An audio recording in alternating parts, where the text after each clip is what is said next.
Hello and welcome to James Bond Radio episode number 103. My name's Tom Sears and I'm joined by my good buddy Chris Wright. Say hello, Chris.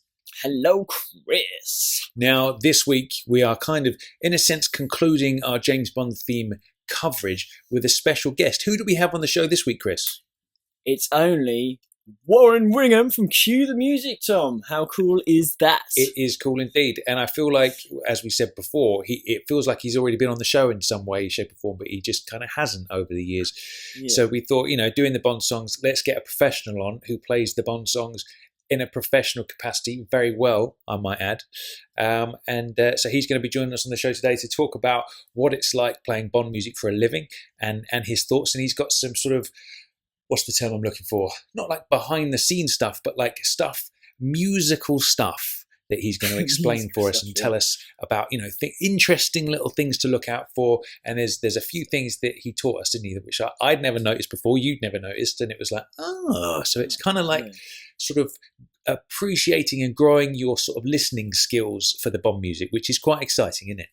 It is, yeah. Like you said, a lot of things that he mentioned I didn't have an idea about, but as soon as he sort of showed it to us, we were like, oh yeah, that does work, and that does link to that. So it's just, it's sort of educating Bond music, I guess, isn't it? But in a really cool way. Absolutely. So, that'd be good. Looking forward to that. I tell you what, man, these last two episodes have been crazy popular in terms of like the download numbers. They've gone through the roof. Nice. So it seems like the Bond music is a popular subject for a lot of people. People are loving it. So, or at the very least, they're listening to the episode. So that's the main thing. But so maybe we should do some more musical Bond flavouring podcasts in the future. Well, I know there's been a lot of clamouring for you and I to do basically sing the theme songs ourselves. And maybe we could do a whole podcast of us doing every single theme song, just us singing. What do you think? That's a great idea. Yeah, I really do. That would be a nice one. What did you think of the GoldenEye demo from last time? Well, that was cool because I'd never actually heard that, and I know quite a few other people were like, "Wow, okay, interesting." I mean, obviously, the Tina Turner one, you wouldn't want to replace it by any means, but it was pretty cool, wasn't it? I'd tell you what's interesting about it is that obviously if people haven't listened to last time's episodes yet, this was like we played this at the end, after the end credit sequence, so to speak, of the episode. It was just a little thing to play out. And it's basically the original demo version of it. So it's got like, a little drum loop and some sort of little, like keyboard string section and stuff. So it is rough and ready, but, it was an early demo of the tune. So that's to be expected, really. And then you've got Bon over the top being like, with the golden eye of happiness over the top. And it was fun to listen to. Obviously, it's not the finished product and all that kind of stuff. But I think I love hearing like way back when we did the Lost Songs of Bond, that episode, and we had those versions of You Only Live Twice that were actually different songs before they happened upon that last one. I always find that process quite interesting to listen to. Of like, imagine what it would have been like if Bono had actually sung that song and it would have been a U2 song doing GoldenEye. Wouldn't have been as good, I don't think, but it's interesting to imagine, isn't it? It is. Well, it's like getting little snippets from what ifs with the films with potential cast or scenes. Deleted scenes is another one. That's the big. If I could have like a whole collection of deleted scenes from every of the Bond films, that would be like your ultimate sort of present, wouldn't it? Your birthday present, or just to watch all that sort of stuff. It'd be cool. So you've been on your travels again lately, haven't you? Whereabouts are you calling from today, mate? So, well, obviously I've been over in Thailand for a little while, doing some travelling this year, seeing a bit of the world. Nice. And first of all, we paid another little pilgrimage to James Bond Island last week, which was pretty cool. And, weather looked good. And I tell you what, man, we've got the system down. So basically, here's the deal. If you're going to Thailand, you want to go to James Bond Island, don't take one of the package tours like I did last time. So if you remember, there's a YouTube video I made giving the tour of James Bond Island and all the rest of it. And it's like rammed with people. There's all like the little stalls with people selling knickknacks. I didn't actually mean to do that. That actually just came out just all of a sudden. I didn't mean to do that. Anyway, knickknacks of the buying souvenir kind. People selling those, and it was just rammed. And it was kind of, what was tricky was I was trying to get around and take all the camera angles and stuff. But the problem is they literally gave us 20 minutes before we had to be back on the boat, which for the average visitor who probably has no clue what Bond film it's from, and it's just called James Bond Island, so they're going there for the sake of it, that's kind of fine because it's so small. You probably wouldn't want to spend much longer than 20 minutes there if you're a normal person. If you're like me and out of your mind crazy, you want to spend all day there. So what we did this time is we found a place, a company that would take us, like, so you could rent your own boat kind of thing, and there would be a guy that takes you out kind of thing, and just does whatever you want basically. And it wasn't actually that expensive. It worked out to about 150 quid for the two of us. And the key thing is to go super early. So we were literally getting on the boat at 6 o'clock in the morning, and they said all the tour groups start arriving around about 9. So so we're on the boat, we chug along, dig. We How get long to does it take to get there? Not long at all, man. It was like from it. I guess it depends which like port you go from. But, so they drove us. They picked us up at the hotel at like just gone 5 in the morning, and we drove for like an hour. Got on the boat on this little pier, and then we were off. So I would say from the pier we left at, it took us maybe half an hour to get to James Bond Island. Right. So not bad at all. But the great thing was, there was nobody there when we got there. It was amazing. So they literally dropped us off on Scaramanga's beach, literally like ran straight up to the beach, and we jumped straight up there. So where they were obviously sunbathing at the beginning, not a soul there. So we took some photos, some video, and then walked up the steps, up Knick-Knack stairs, round to the other side of the island where the Mushroom Rock is. And there was like one dude sitting there on a stool, and he was obviously like, I don't know what he was doing there, but I imagine he was going to be opening up the stalls come 9 o'clock when all the tourists arrive and stuff. So he was there having a cup of tea. But other than that, and our tour guide, it was like literally that was it. We had the whole place to ourselves, man. So that's the way so to do good. It. Yeah. Wow. I haven't put the video together yet, but I'll obviously upload a new video and stuff so you can see what it was like, just completely empty. Can you go for a swim? Can you go because I saw the tide looked out a little bit. There was a bit more on the beach than last time, and it looked as if the Mushroom Rock, it's not far. Could you go for a little swim around it or something? You know what? It was the tide was way out, and we walked quite a way out, took loads of photos. I didn't, but I feel like you could have. It was so shallow. I feel like you could have walked right up to the Mushroom Rock and touched it. So it was cool, man. It was really cool. So that's the way to do it, man. Get yourself your own boat, 150 quid, and then you can get there under your own time. Like get there super early, and then you can get all your photos done and all that kind of stuff. That is the way to do James Bond Island. That's for sure. So does your boat guy sort of hang around then? Does he just stay in his boat while you do your thing, and then you can so it's basically what you get is the dude who basically drives the boat, and then like your version of Quarrel in a sense. You get he's driving the boat, and then there was this girl, her name was Ben, weirdly, but she was like our tour guide. So, and she would come around giving me all the facts. She was like, "This was from the man with the golden gun, James Bond, 1974." And I was like, "Yes, that's correct. Well done." Stuff. So it was really sweet. But so after we did that first thing, and then they just took us around to some different islands and just did some random touristy kind of stuff after that. But yeah, like the number one thing on the agenda was get to James Bond Island early, so there was nobody else there. So yeah, That's the way to do it, listeners. If you're going to do James Bond Island, that's for sure. Well, hopefully I'll be making a trip out. Come see you maybe next year, the year after. Do it, man. Come out and visit, man, and we'll do a pilgrimage. Yeah. It'll be brilliant. We'll do the same thing. We'll get there super early and do the back-to-back Scaramanga pose. That's the way to do it. Man. Yeah. Okay. Down. So whereabouts are you now? Because you're not in Thailand at the moment. Yeah. So we have to move on from Thailand every so often just to renew the visa and all that kind of stuff, and you leave the country and go back in and all that kind of business. So we're in Hong Kong at the minute, which is obviously another mountain with a golden gun hotbed of locations. I've been out doing some hunting just this weekend, or last weekend now actually. So went to the obviously the Peninsula Hotel, saw some green roses, went on the hunt for the Bottoms Up Club, which sadly is no longer there, which is a shame. Like the location is all shut down, and that road has been super developed since then, so it's almost unrecognisable. There's not a lot, there's just not a lot to see really. But we went along the street that it would have been on. But yeah, so I've got my eye on some more locations, but I'm going to put some video together, get it up, and all the JBR family can have a little watch and join in the adventure. Nice. I look forward to that. Yeah.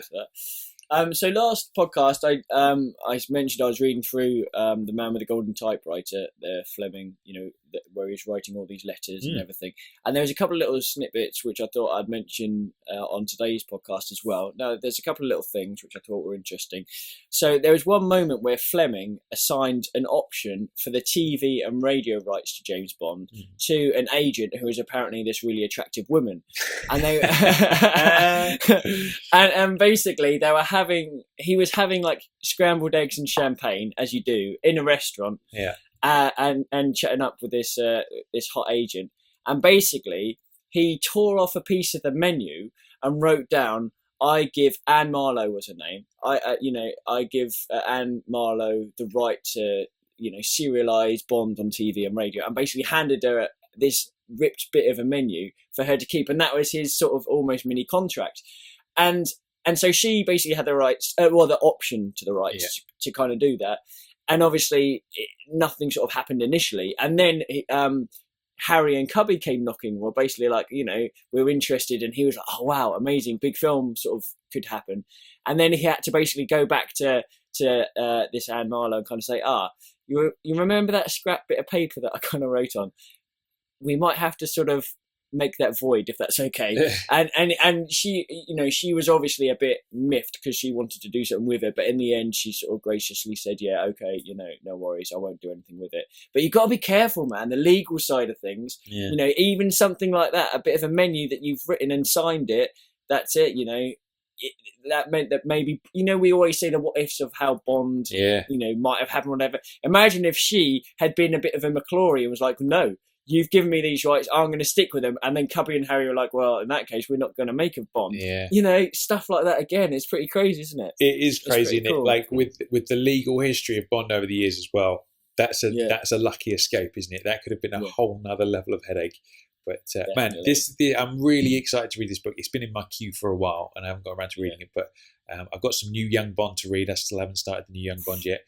But man, I'm going to get stuck into this because I do love this kind of stuff. Could so easily be like a boring read, couldn't it? And I actually, obviously, way before we started the podcast, I put off reading the Battle of Bond by Robert Sellers for ages because I just thought it's going to just be this really dry court case stuff and whatever. Yeah. But then when we actually read the book and spoke to Robert in the podcast, it was like, dude, I couldn't put that book down. It was so fascinating.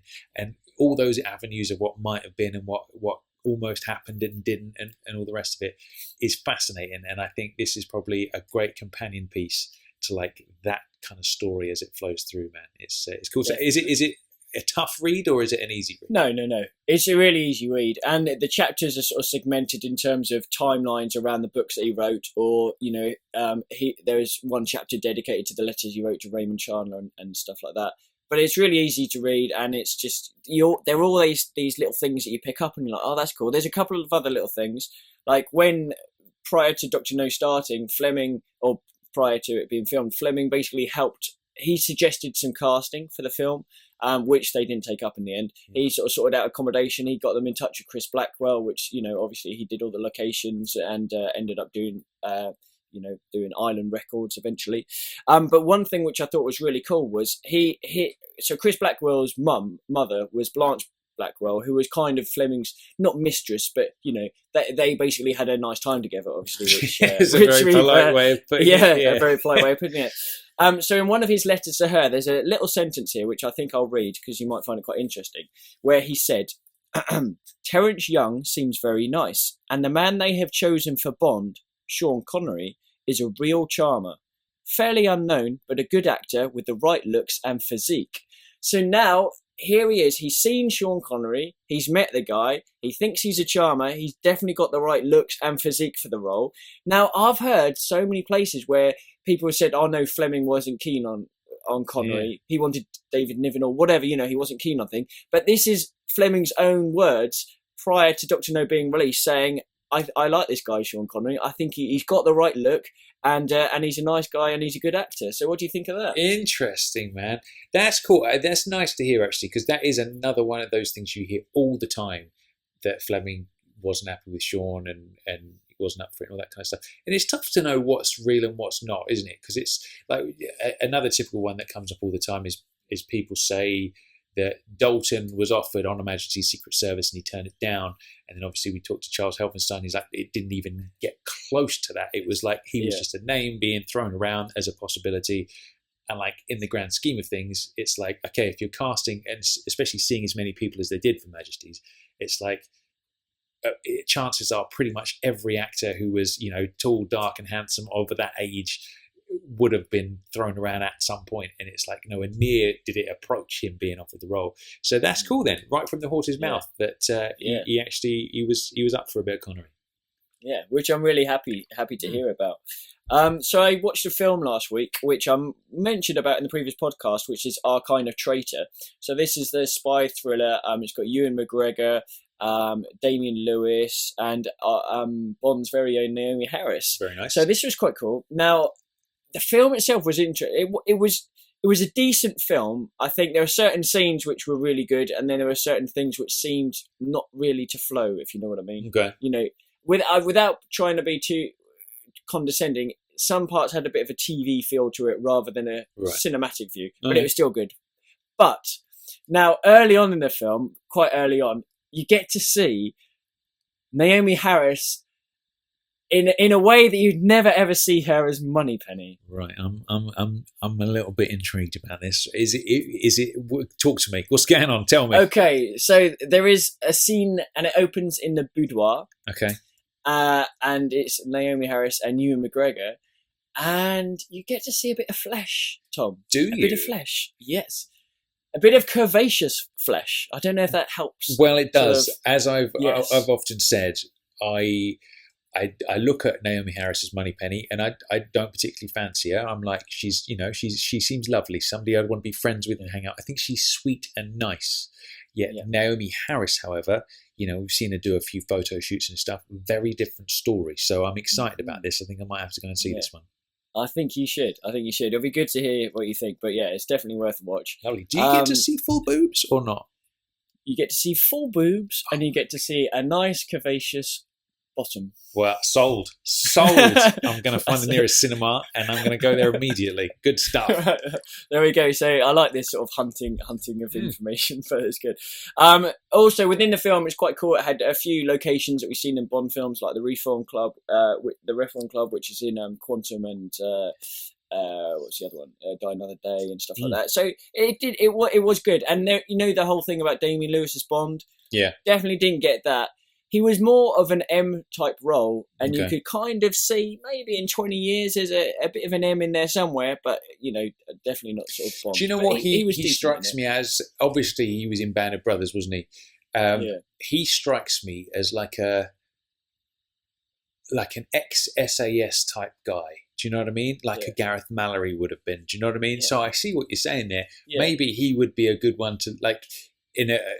he's too young at this point, but start growing a bit, get rid of the ginge, get some copper grey going on there. That's right. And I could see him perhaps being more of a stern-faced M. Yeah, I could see that.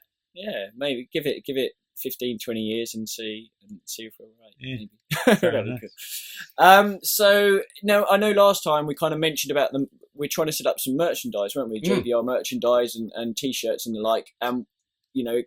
We didn't find the right sort of company, but we've had a bit of, we might have found someone now, haven't we? Yeah. So basically what it was is a lot of people were writing in saying, I want to buy a JBR t-shirt. And we almost went with this company to kind of do some stuff with, and they just, the quality of the actual t-shirts and stuff themselves were just a bit rubbish. So we were like, well, we want to make sure anything that we do is something you'd want to have, not just some old piece of crap with JBR written on it. Do you know what I mean? So yes, there's been a little bit of a delay on that, but basically, if you want to get one of the new JBR t-shirts, because they are now available, in a variety of colours and styles. If you'd like one, you just go to jamesbondradio.com/t-shirt. Now that's t-shirt spelled just the letter T and then shirt, not the T-double-E, like I know some Americans would spell it. So it's just... Is there a hyphen in there? There is no hyphen. It's just T shirt. I'm going to spell it out completely. jamesbondradio.com/TSHIRT. There you go. I'm glad you remembered the R. There you go. Good stuff.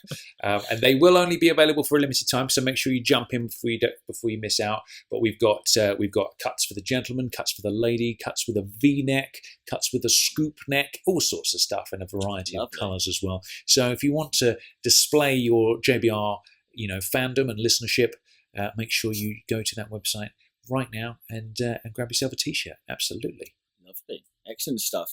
There is also news about another JBR group over in the States that's recently set up, JBR Washington, D.C., which I'm really glad, because Washington, D.C. should have its own sort of spy community, shouldn't it? It absolutely should. Do you know what, man? That place has got the International Spy Museum, right? Which I went to a good few years ago now. But that place is amazing. I could spend all day in there. And it basically takes you through the entire recorded history of spying, like way back in the day, from like Japanese ninjas and stuff all the way through to like modern day spying, which is actually the worst bit. Modern day spying is like just computer hacking and is a bit boring, but like through the ages, especially when it gets to like the Cold War or World War II, in that sort of period, man, it's amazing. They've even got this like little makeshift air vent that you can actually climb through and like peek out through the grills and spy, which has always been like a dream of mine, to crawl through an air vent. So yes, absolutely. There's that's if you're into spyage, there's got to be some spy fans in Washington DC if you've got a full museum for it. So basically, if you come to jamesbondradio.com, you'll see a little logo on the right hand side that says join your local JBR group. Click on there, you'll see a link to the JBR Washington DC page. If you're a local, make sure you get involved, hang out with some other like-minded JBR listeners, and do some spy-related, Bond-related fun. Well, they could go to the Spy Museum if they haven't. That would be a pretty cool place to meet up. Be a good first date, absolutely, yeah. Yeah, all of them go through the air vent. Yeah, cool, mate, honestly, that was the best thing. Because if I remember right, it was like there was a sound meter in there. So you had to crawl through the air vent and but do it quietly enough that you didn't set off an alarm. So it was like you had to be super cool. Oh, isn't that amazing? That's brilliant. Oh, wow. I must say I was the only adult in there. Everyone else was like a 5-year-old kid, but I don't. Did you set the alarm off? That is the important thing. No, I didn't. I was super stealth. I was super ninja, super Bond-like, I should say. And I came out the other end unscathed. It was good. I'm impressed, man. I'm impressed. It was wicked. So we've had the Trigger Mortis US paperbacks out this week. Lately, it's come out, and it's got some super old school retro styly artwork on there, isn't it? Yeah, which is really cool. It's a bit of a shame they haven't got a similar thing for the UK, really. I don't know if they have it planned or not, but it's some of the old school sort of Fleming ones, and it's kind of hard to explain, but it's kind of cartoon and animated, shall we say, animated sort of cover. But yeah, it looks sort of 60s-esque, it's like those old school Fleming paperbacks, isn't it, where you get sort of like that painted look of like an old school pin-up type lady, It's that sort of vibe about it, which is interesting. I always wonder why they have such drastically different covers from the UK to the States. I don't know whether there's like some sort of legal thing there, but some of the US covers, I remember the US cover for like Solo was just like a bit dodgy compared to the British one. And like some of them just aren't that good. But it's this one, I really liked it. I thought it was cool. It's nice old school look, which fits in with the tone of the book as well, doesn't it? Being like an old school, Goldfinger era kind of stuff. Yeah, which is pretty nice. Yeah. Yeah. Look forward to the next one when that comes out as well. That'd be pretty cool. Speaking of other sort of Bond stuff which has come out, the latest 6 series of the James Bond comics. Do you remember last time it was Dynamite Comics and they brought out a series called Varga, I think it was, and there were 6 of those, and now they've released a second series which is called Eidolon. I think it's Iedolon. I'm not sure if that's how they like their unusual titles, don't they? They do indeed. So did you get around to reading do you know what? I still haven't. I know good old Jack Lugo over on the blog. He's been reading them through, and I think he's got a report coming up on those fairly soon. So keep your eye out for that. But I believe old Jack's been following the whole series quite closely through, and that's something I need to. Obviously, I'm travelling around at the minute, so I don't have sort of much of a opportunity to kind of get things like that because it's travel weight and all that kind of stuff. But I'd be curious to see. Strange titles, man. Varga, which was spelled Vargr, done that. And then Eidolon, Eidolon. Strange, isn't it? They're not the most Bondian sounding titles, but interesting. But it does make you kind of think, well, what does that mean? And I guess in a way, it's a bit of a hook, then, isn't it? Yeah. Like, oh, okay, let's find out more. Reeling us in. I like it. That's it. That's it. So the another book that was released last week was On the Set of Spectres. So with each Bond film, they have an on the set book, which is basically sort of loads of stills photography of behind the scenes, and it's lovely when you get a shot. And you can see what scene is being filmed, but it's like from several feet away, and you can see the other cameras, and there's something happening. That you see the crew around it, and it's just really cool to see some of those stills when you get stuff like that. Man. So I'm definitely going to look forward to those books. Are wicked, aren't they? I know there's some shots I've seen of like Lazenby on the beach in Majesty's, and the way they shot it is so clever in the sense that like in these behind the scenes shots, you can see like there's buildings over in the distance, whereas in the film you'd be forgiven for thinking they were in the middle of nowhere and it's just this quiet deserted beach, when in reality there's like stuff all around them, kind of stuff. It's really clever to see like how they zoom in, and like what is in the frame is like its own little world, isn't it? And you just kind of get absorbed into that when you watch a film, when in reality there's all sorts going on around the outside of it.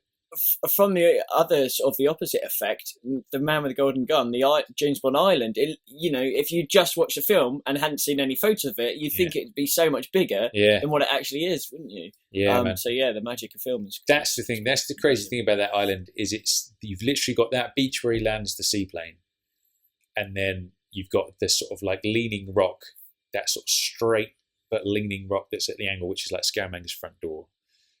Then you've got the stairs that go around to the other beach with the overhanging rock that Scaramanga's sunbathing on at the beginning, and that's literally it. Like that's why you only stay there for 20 minutes with the tour package, because there's fuck all to do really, other than stand there and go, oh my god, there was Scaramanga right there, and Nick Nack was there, and oh look, there's the mushroom rock. Yeah, crazy, but all good fun. Good stuff. So before we crack on and chat to Warren, make sure you come join us on Facebook. Put James Bond Radio into the search box and you will find us. You can follow us on Twitter, which is just at James Bond Radio. Also come to jamesbondradio.com. You can join in the discussion over there in the comments section.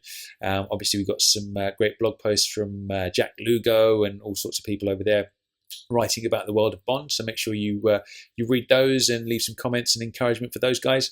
Obviously you can come to our iTunes page as well. Just put James Bond Radio into the iTunes store search and you'll find us. Obviously, if you could leave us a lovely going 5-star review, that would be lovely. Always appreciated. There's obviously the donation button over on jamesbondradio.com as well. Always appreciated. Never should you feel any pressure to donate, but if you want to help the JBR cause, that's always appreciated. We can get Chris some new underwear, because I know it's getting a little bit threadbare down there, man. I know it's getting troublesome for you. It's been like that for a while now. Yeah, I know. We'll get there, man. We'll get there. So new underwear for Chris.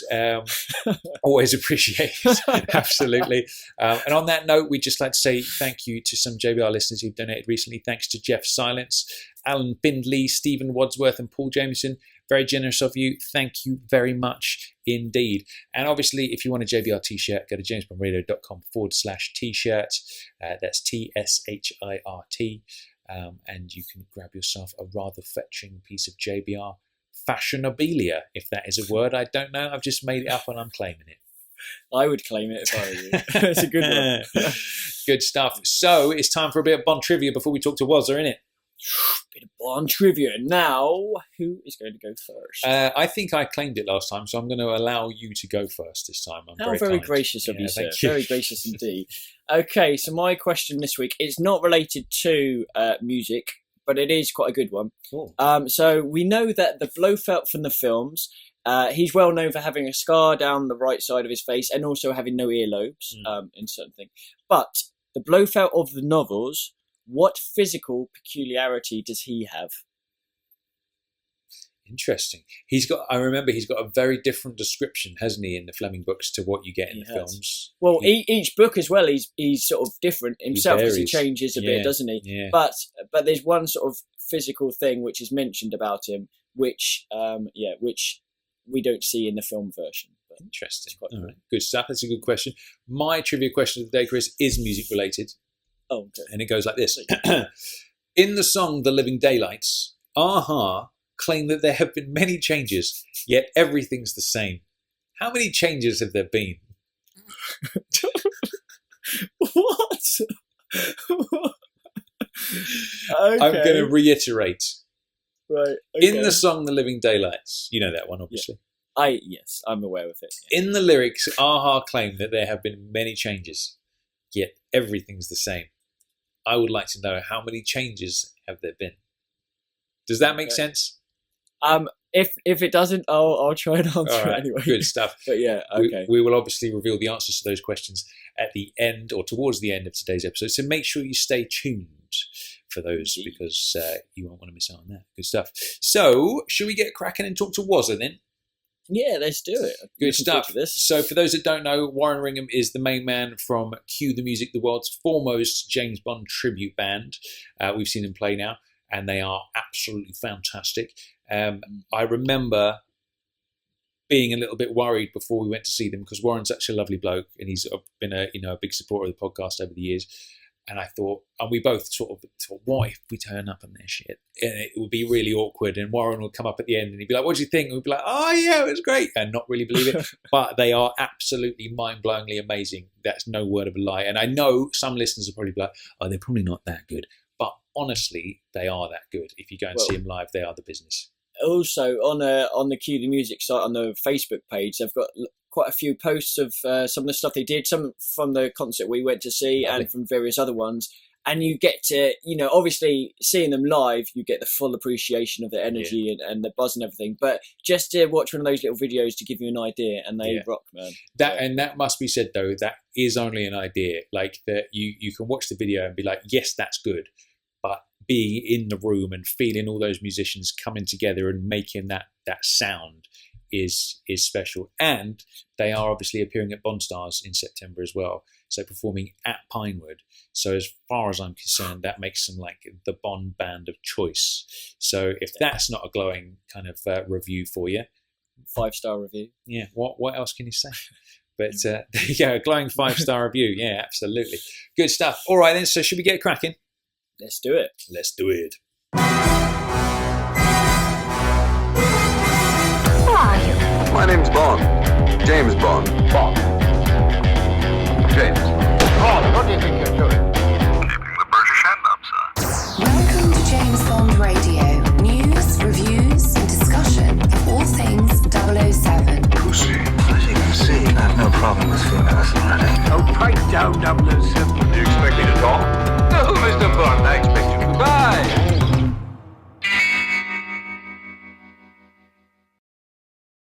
Hello and welcome to the show, Mr. Warren Ringham of Cue the Music. How are you doing, mate?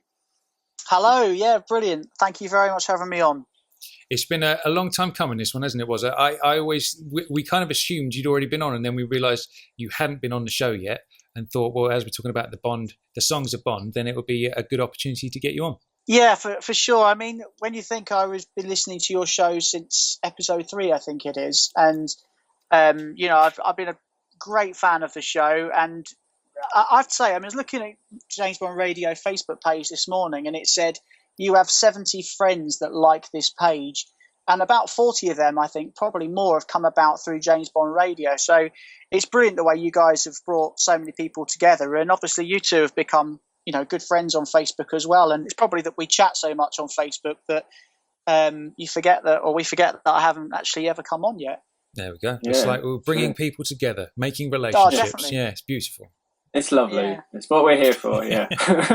Amazing. It's amazing. And I've even met a few people outside because of James Bond Radio. I've been out a few times with Gricey, and James Blundell came in for a coffee the other week, and obviously we had the great meet up in London that Chris was there for, which was amazing, wasn't it? Yeah, that was an awesome time. We got so many people there as well. That's great. Yeah, it was brilliant. Oh, yeah. So what we normally do with all of our interviewees, as you might know, having heard one or two before probably, is, so we'll start with a quick fire round, take as long or as slow as you want, and obviously we'll go through them, and then we'll get to the sort of main bulk of the interview where we're talking a bit more into the music, and we can talk obviously about Cue the Music as well, which we and Tom obviously both came to watch last year, which was super cool as well. So yeah, lots to look forward to. Are you ready, Warren? I'm ready. Cool. Chris, Let's lead the proceedings. Let's do it. Ooh, here we go. So, quickfire question number 1. Wazza, what is your favourite James Bond film? Right. Now, I love how everyone always plays it cool, like they're not expecting this question, and they go, you know. But I have to say, this is a tough question, isn't it? I mean, I reckon I've changed my mind 3 times in the last 24 hours about what answer I was going to give for this. But in the end, I've decided, when all's said and done, I think my all-time favourite film is Casino Royale. Ooh. Good answer. So expand upon that a little bit. What is it about that movie you like so much? I think all round, it's just absolutely fantastic. You know, brilliant acting, brilliant script, perfect blend of action and story. It's not too much one way, and you know, it's not boring without enough action. And the action that does happen in it, I think, is really realistic. I mean, all that free running at the start is absolutely fantastic. But they actually did all of that, didn't they? It's not like some of the stunts, you know, in the Pierce Brosnan area where you sort of think, really, is that possible? Yeah. I mean, one of the ones that spoils it for me, the first stunt in Goldeneye when he motorcycles off the side of the cliff and flies through the sky and catches up the plane. That kind of spoils that for me a little bit. Now hold on, right? Now hold on. I did a speech at school about that very stunt, defending it. How it was possible. I know they didn't do it for real, but it was possible because he was a 00 and he had special training. And with that said, I saw some dude on YouTube the other day who did a very similar stunt where he was like parachuting. Well, he had a parachute on, obviously. I tagged you, didn't I? That was you. That video. That was you, wasn't it? Yes. Okay, that's where I saw it then. So there you go. I rest my case. Okay. Watching that though, I do agree with Warren a bit there. Like watching that shows that it could have been done for real. Yeah. Why did they not do it for real? But it's a good thing. It's a good thing, definitely. But so Casino Royale. Is there any sort of particular part of it that you like more than sort of anything else within the film? What's the favourite bit from that? I've never actually sort of sat down and thought, what is my favourite part? I think I just sit through the whole thing and I'm gripped from beginning. There's certain other Bond films that I've seen so many times now that, you know, you sit there and you can kind of phase out sometimes. I find, you know, when I have watched them so many times, and there are bits and pieces of certain films where I sort of phase out a little bit, where I'm not as gripped. But that one, from the beginning to the end, is just gripping. Actually, I'll tell you one scene I love. I love the scene on the train. I just love the interplay between the two of them on the train, and the script is just brilliant. And Eva Green's acting, I think, is just fantastic. I mean, I love her voice. She's got a fantastic English accent, hasn't she, in that? And she's not even English; she's French, isn't she? Really? Yeah. I just think that whole scene is just brilliantly written and brilliantly played out. It's a beauty. I tell you what is also good about that film is how it breaks out of the formula that we were so used to for so many years. Breaks out of that and does something totally fresh. And I always say about that scene at the end when he does the James Bond line, and how you could take a line that's been done 20 odd times before it, and everyone's expecting it, and do it in such a fresh and exciting way. That does it for me big time. Yeah. You know, actually about that film though, one of my pet hates is, you know how you hear people say about that film, oh, it's just a great spy film, just happens to have James Bond in it. It kind of takes the credit away from it. I think from it, it is a James Bond film. Yeah, it's missing some of the typical elements, but it's still a James Bond film, and I almost feel when people say that like they're trying to take a little bit of the credit away from a James Bond film by saying that. Do you know what I mean? Yeah, no, at the end of the day, you don't have to have all of those tropes in it every single time. You know what I mean? You don't get any Q in Live and Let Die, and you know that's kind of fine. You know, so bollocks to it. Yeah, absolutely. Question number 2 then, Warren, is what is your favourite Bond book? Okay, now this is a little bit of a left field answer, and I would have felt guilty about it if I hadn't heard a few other people say this on the show. So my favourite James Bond book is The Music of James Bond by John Burlingham. Oh, nice. And I will give you a proper answer as well in a second. But it is genuinely my favourite book. I really recommend anybody listening, if they haven't read it, you know, read it. It's not like a geeky music book. It's got loads and loads of really interesting stuff about how all the songs came about and all the compositions as well.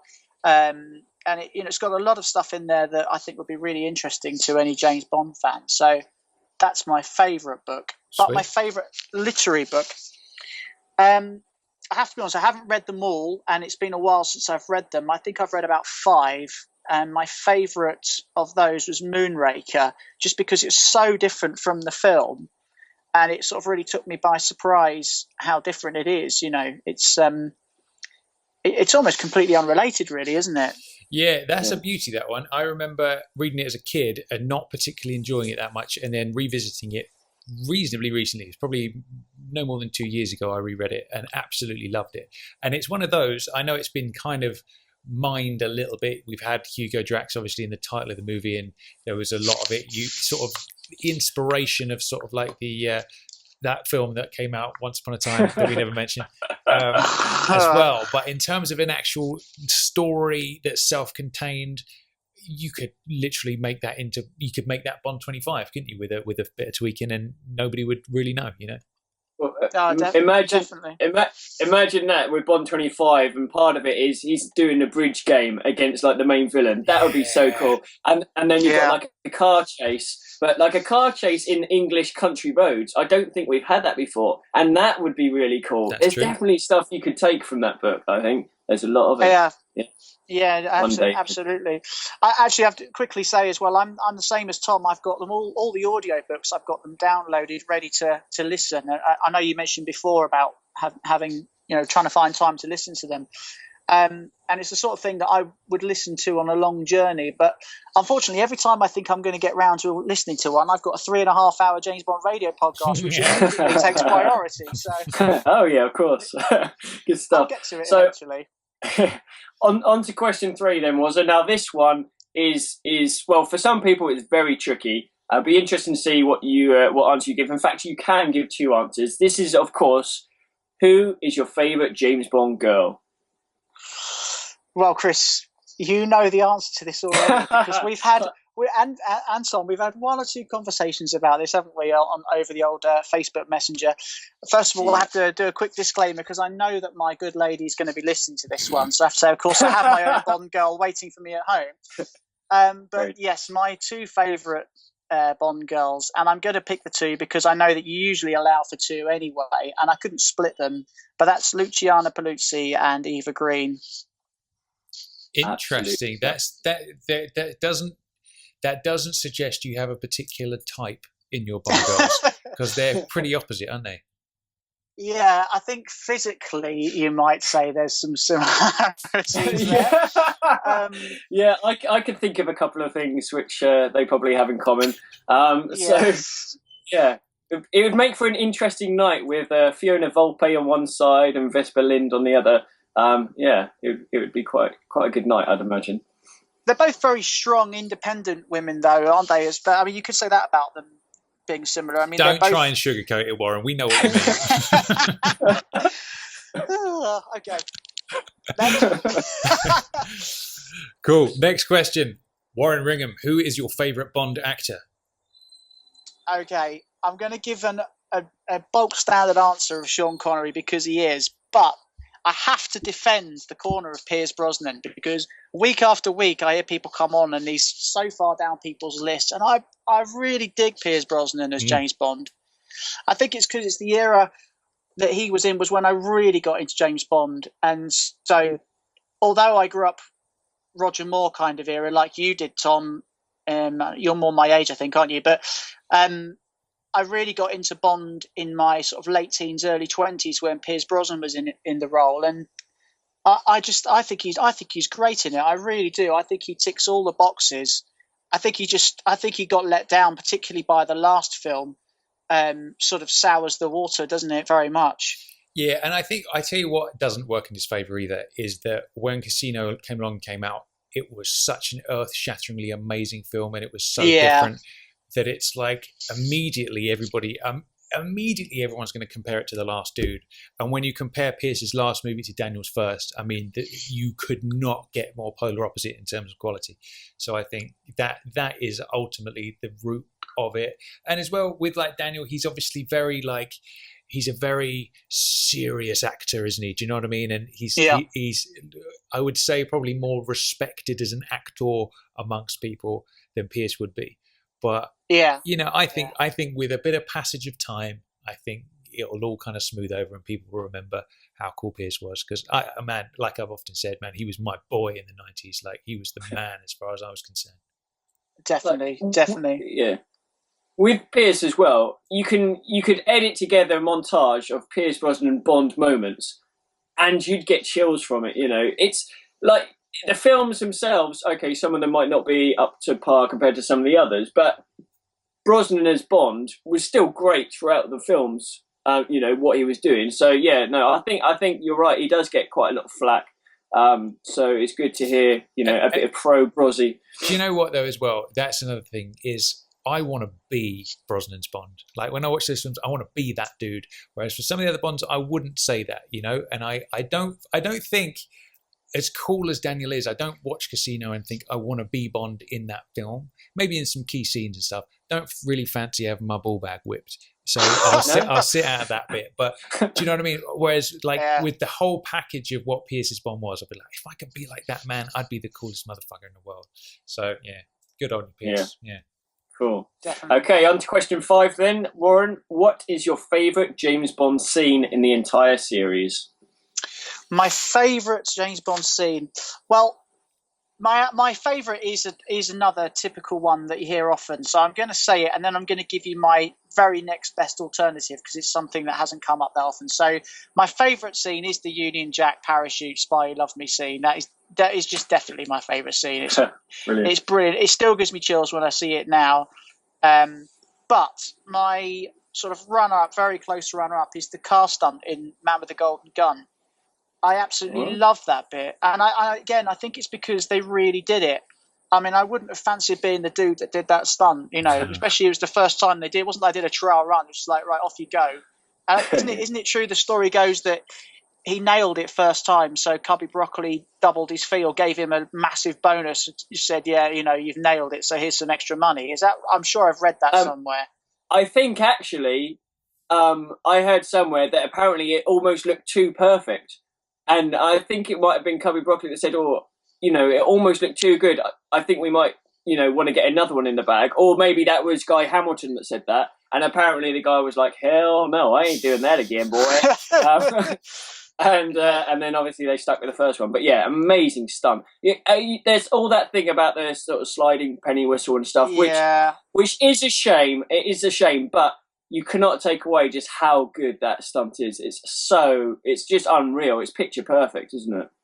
Yeah, I think as well, like when they show the first shot of the bridge before he does the stunt, you look at it and it's clearly designed in a way that it's going to flip the car over. But even so, it looks like a pretty knackered old bridge that if you blew hard enough, it's going to blow over. Yeah. And I suppose that's what the idea is. But, to do that and to pull it off, every time I see it, I just think it's brilliant. But as you say, the only thing that does kind of just take a little bit of the edge off it is that ridiculous whistle, which John Barry said many times since. He said that it was his biggest regret of everything he did in the James Bond films was that. Yeah, shame. I feel like if that's the case, it wouldn't take a lot just to remove it from the latest Blu-rays. Do you know what I mean? Like it's not like there's any other bits of score in there that are underlying it. You could just. I feel like what that should have had was just total, complete silence. Kind of like when Pierce bungee jumps off. Do you know what I mean? Because it's like it was such a tense enough moment that the silence would have said everything. Do you know what I mean? It's like when he skis off the edge, isn't it? It's like total silence, and then what's going to happen?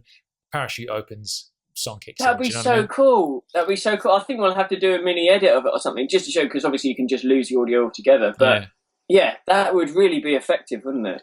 Yeah. It's funny how, you're talking about For Your Eyes Only the other week, and you were saying there's too much use of silence, and then here's the perfect opportunity, probably more so, along with a couple of the scenes you mentioned, it's probably one of the most perfect opportunities to use complete silence, and they didn't, Yeah, absolutely.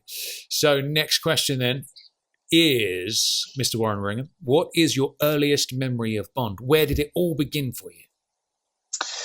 So I've had to really rack my brains for this, and there's a couple of things that I remember. The first one I think you'll think is quite cool. When I was a little toddler, my dad because he was a professional trumpet player like myself, although to a much higher level, he used to be practicing for 3 or 4 hours a day. And when he had had me over. My parents split up. When he used to have me over and he had to do some practice, he used to have this videotape that he put together of loads of different car chases. It had the one from Bullet in it, for example. And one of the ones that he had on there was chopped together the entire speedboat chase from Live and Let Die. And so every single weekend when he used to go to my dad's, he used to put that on. And I mean, I've probably seen that, I don't know, thousands of times. I still love it, by the way. I still remember the best bit was when the boat flies over and lands in Sergeant Pepper's car, doesn't it? I just remember thinking when I was a kid, just thinking that was just the coolest thing ever. And there's also another great moment in it, and I can't remember if you said it or someone said it recently somewhere, but you know when the speedboat goes across the lawn and goes through the wedding cake? Yes. Yeah. Do you remember the bit and it interrupts the wedding? If you watch that, the very last frame before they cut away from the bride and groom, there's a moment where the groom's face just starts to crack into a smile. And I don't know whether it's like, whether he just, on set, he just kind of, he lost control of, and just broke into a grin. But next time you watch it. It happens so quickly. It's the very last frame, and you can just see he's about to start cracking up. I'll have to check that out. Nicely, well spotted. Now, you might have just rung a bell for me there, a distant one. Right. Is he Sergeant Pepper? What is it? Sheriff. It's Sheriff, isn't it? Yeah. Yes. Cool. You mentioned, I thought to myself, is that something I've just missed all this time? And he's Sergeant No. J.W. Pepper. And there's a Beatles reference in there that we never spotted. There's about 10,000 people screaming at their iPods as we speak. Cool stuff. So, okay, on to question 7 then. Now, what is the most favourite Bond location that you've ever visited, and what location would you like to visit that you haven't visited as yet?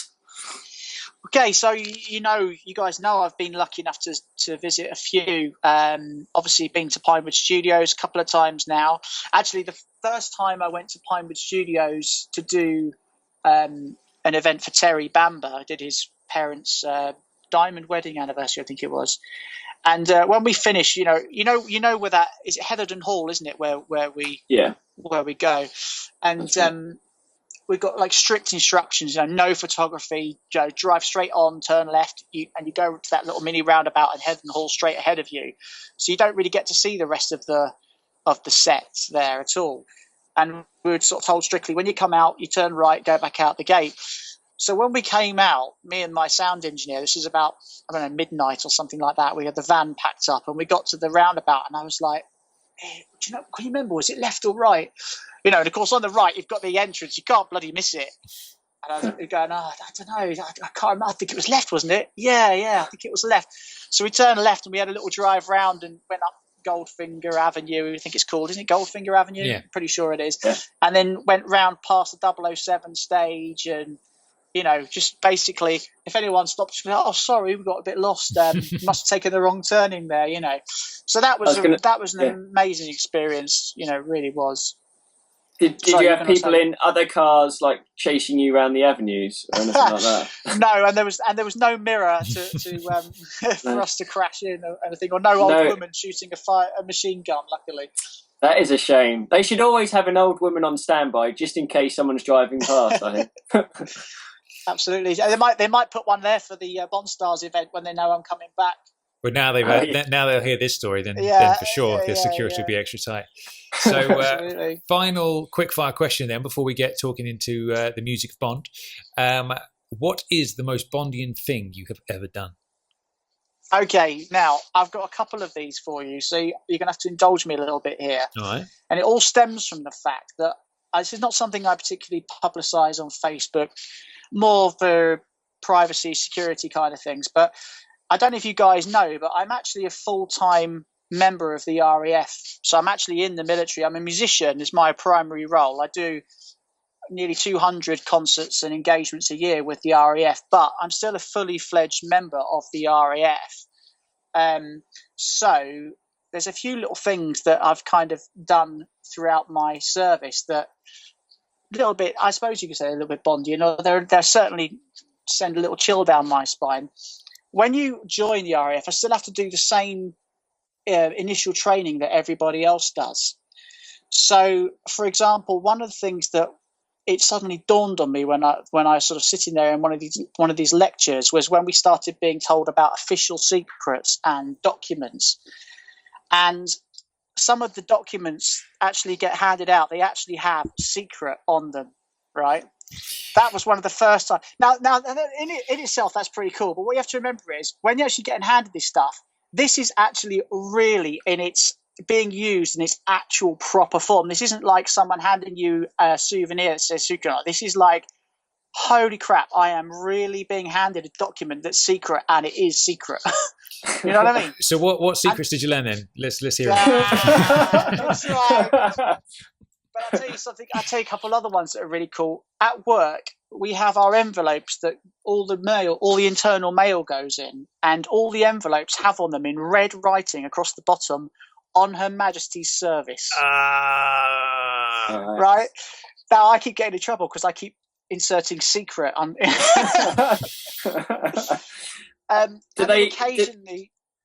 Did they ever give you a document that says "for your eyes only" across it as well? I was just going to go on to that. Right? Amazing. Not quite that, but this is a close runner-up. Occasionally, documents go round that say on them, "Intelligence brief, service eyes only." That's pretty cool, man. That is cool. Now, how cool is that? I mean, that is really, really cool. Go on. Sorry, are you allowed to keep the folders? So once the secret stuff inside has gone somewhere else, can you just keep the folders that say secret and all this sort of stuff? Or that's a good question. I don't know. I mean, that's not something I'm not gonna put myself in the position of finding out. But you do occasionally read in the paper, don't you, where some Wally's left one of those on the train or something, or a laptop. You know, you occasionally get those stories, and then we all get reminded at work, you know, for goodness sake, don't leave secret documents on the train. Yeah. Does happen occasionally at the odd accident. But okay, I've got another couple for you that I think you'll like. The other one that I've got is going through training. We all have to do shooting courses. There was about 100 of us on the initial flight that I was with. And unfortunately, we haven't got the video, otherwise I'd show you. But I've shown Tom this before, but I've got this little trophy here, which says on it, "Best shot on flight." And I was actually the number one marksman in my initial training flight. And for the first, about the first 5 years that I was in service, I must say I struggle now. I'm not quite as good as I was. But for the first 5 years, when we used to do our annual weapons handling tests, I used to get a perfect shoot every single year. And one year we had to do this shoot with our gas masks on. Right, they're called respirators, but for you guys, we'll call it a gas mask. And the regiment guy that was taking this shoot said to us, right, he said, "Now, this is a really difficult shoot. You know, once you put this mask on, you can hardly see anything. It's really, really tricky." He said, "Nobody ever gets a decent shot in this." He said, "Even the regiment guys struggle. Normally they get about 17 or 18 out of 20. Well, you know where I'm going with this, don't you? So when it comes to the end and we're adding up the scores, and he's going around everyone and collecting in the scores, and he said to me, "Ringham, what was your score?" And I said 20. And he went, "No, you're lying." I went, "No, I'm not." So he went and looked at it. Sure enough, I had 20. He's like, no, I'm not having this. I'm not having a bloody bandy with perfect score. So he put me down for 19. What a bastard. Yeah. That's harsh. So basically, what you're telling us is you are James Bond, aren't you? Well, I don't know about that. I wouldn't go that far, flipping heck. But yeah, there was a couple of little Bondian things for you.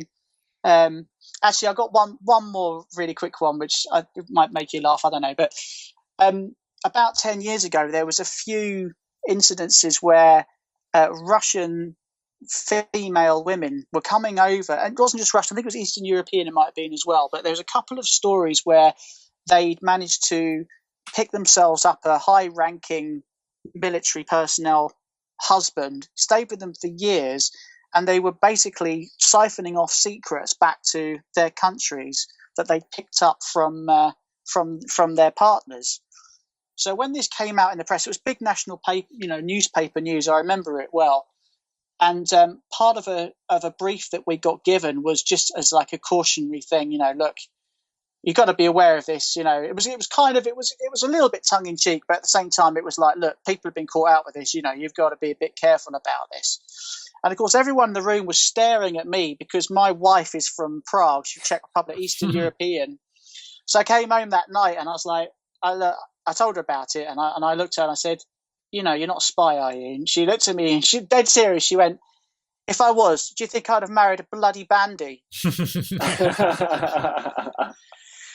So get some good service stories to tell you, that's for sure. Actually, I'll tell you one other thing as well. Sorry, I don't want to bore you, but I thought you might find this quite interesting about the whole shooting thing, because I know you were talking about, one of the trivia questions you had the other week was about the stoppage in The Spy Who Loved Me, wasn't it? Do you remember?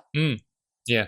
Because his gun jams, doesn't it? I mean, we call it a stoppage, but that weapons like from that sort of time, it used to be quite a common thing for weapons to stop working. Or we actually have drills where we get taught how to deal with a stoppage, and it's amazing how many of those Hollywood films, you get a really warped, depiction of how weapons work. Like one of the things that the first things you learn is, when you see these action, it's not something that happens in Bond films, but an action film, when you see people slap the magazine into the gun, properly whack it into the bottom of the gun. That's one of the first things you get told is not to do that, because you can dislodge a round in the magazine and that can cause a stoppage. So you actually have to insert it quite slowly and gently so it just clicks into place. And I just thought it was something interesting following on from that conversation that you were having, that it is actually more of a common thing than you'd think. So here's the question then: has there ever been a moment on screen where Bond has slapped a magazine into his weapon when he shouldn't have? We're going to have to throw that one out to the JBR listeners, aren't we? I think so. I tell you what, I've got another question though as well that which I reckon you will get, because I thought of two straight away this morning. But I was thinking about maintaining his weapon and cleaning it, and how often do we see him cleaning it? And I can think of two times definitely see him cleaning his weapon. Can you think of that? Die Another Day is one of them. Yeah. Well, I would have lost out on that one straight away. There's one other that I could think of. I'm not sure. I think he is. I'll give it to you anyway. Do you remember in Quantum of Solace at the end, before they aren't they cleaning their weapons then? Yeah, he's sort of showing Camille's. He's putting the gun together, isn't he? And getting that ready. Yeah, before he drops down. We had a mutual friend. Yeah, love that line. Cool. So basically, what it all boils down to is that you're a bit like Mary Goodnight, Warren, because I'll tell you why. Because you're more than meets the eye. Good night. Oh, there we go. Yeah, there it is. Good stuff. So those bonding moments would take some beating, actually. Top secret documents for your eyes only, and being an expert marksman. Absolutely. That's it. Cool stuff. So I think it's about time we talk about the music of Bond, don't you? Yeah, let's do it. Let's do it then. So obviously you're the main man behind Cue the Music, the world's foremost James Bond tribute band. So how did that all come about? How did it start? How long have you been together? What was the seed of the band getting together? Well, first and foremost, me being a Bond fan and an ideas man, as you guys will know, because I'm always pinging you guys with ideas, aren't I? And it's quite funny actually, because sometimes I'll send you something and I'll not hear anything back straight away, and I think, oh, that's another one crossed off the list then.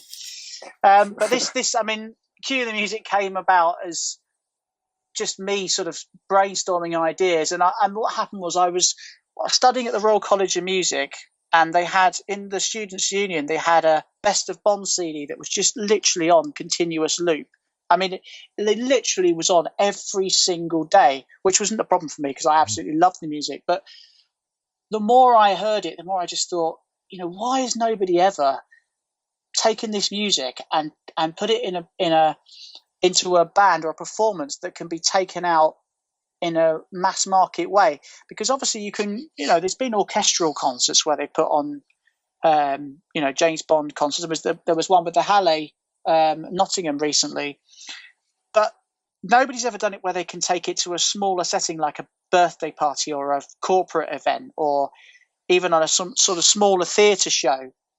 And I looked around, and nobody had ever done it. And I mean, that's one of the things I'm most proud about. It was that, you know, it had not been done before. I mean, there's a few other bands doing it now, although I would say they don't really do it the way that we do, which is, as you guys know, we do a lot of the film cues as well, things like Bond 77 and 007, and even we've done things like Flight into Space and Space March we've done. You know, nobody else has done any of that sort of thing. But we were the first guys that did it. I mean, we're talking now 12 years ago I started it. And really it came about through me running a function band that did a lot of corporate entertainment, a lot of private parties. I just thought there was a gap in the market for James Bond themed nights to have a James Bond band.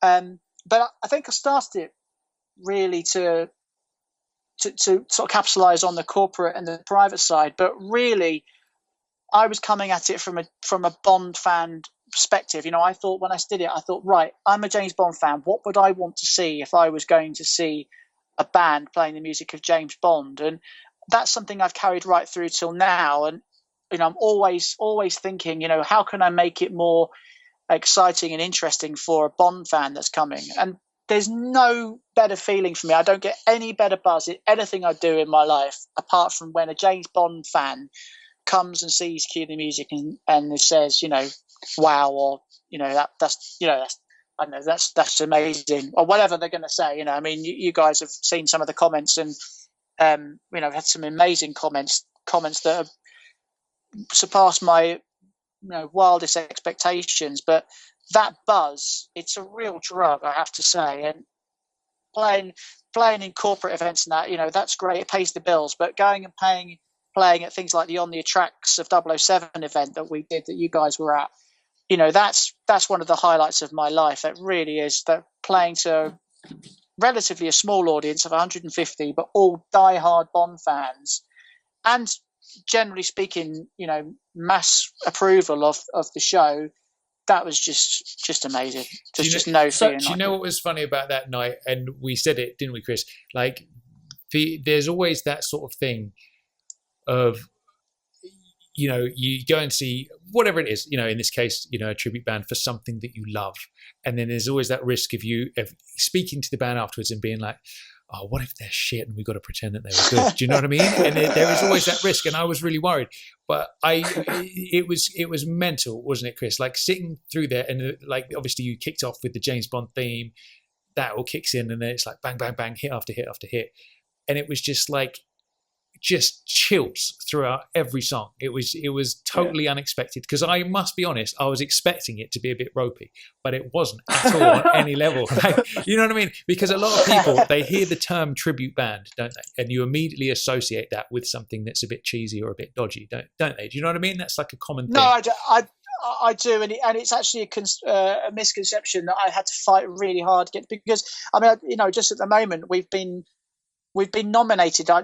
You probably see we've been nominated in this National Entertainment Award for tribute shows, and it's quite a big step for us to have that, because in the sort of strictest sense of the term tribute band, that's not really what we are. Because with a tribute band, you expect to go and see sound alike and look alike, and that's not what we're about. I mean, you know, it would be so cheesy and tacky if we sort of turn up and did, you know, a Shirley Bassey dressed up, and then next thing had a Tom Jones wig, and then I don't think you could even do it. But even if you did, I'd pay to see. Yeah, I was going to say, I'd pay to see you dressed up as Shirley Bassey.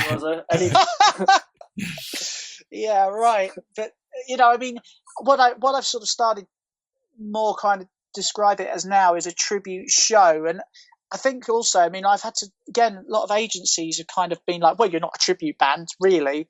Like, well, we are. We're a tribute to the James Bond genre. That's what we are. And the thing about James Bond is that it's when all said and done, it's a classy affair. And I think you've got to keep that in mind when you're doing a a band like ours, and if we were dressed up as Shirley Bassey and all that, I just think it would be a little bit sort of tacky, a bit too cabaret and not classy enough. But one thing I felt like when we saw you play is I remember weirdly, right, and I wasn't expecting this at all. I actually got a little bit emotional, Warren. Like, I don't know what it was, but watching all those songs back to back, I was like, man, this. And I think what it boiled down to was seeing a band, like, just, you could just tell that the way you did it was for pure love of what you were doing, rather than just like a run of the mill corporate band, like you say, just racking out the hits for an audience. Do you know what I mean? There's just something extra in there that just got me right in the cockles. Yeah, I mean, do you know? I have to tell you, I get emotional on stage. You know, the buzz out of playing the most incredible music as a massive Bond fan like you guys, you know, and playing to Bond fans. And I mean, the concert after that one that you saw, we did one in Fleet, and we're back there again this year. Actually, I'm sure we'll mention that later, but. It was Kerry, the singer. It was her local town, so she had all of her family and friends there, and there was about 300 odd people there.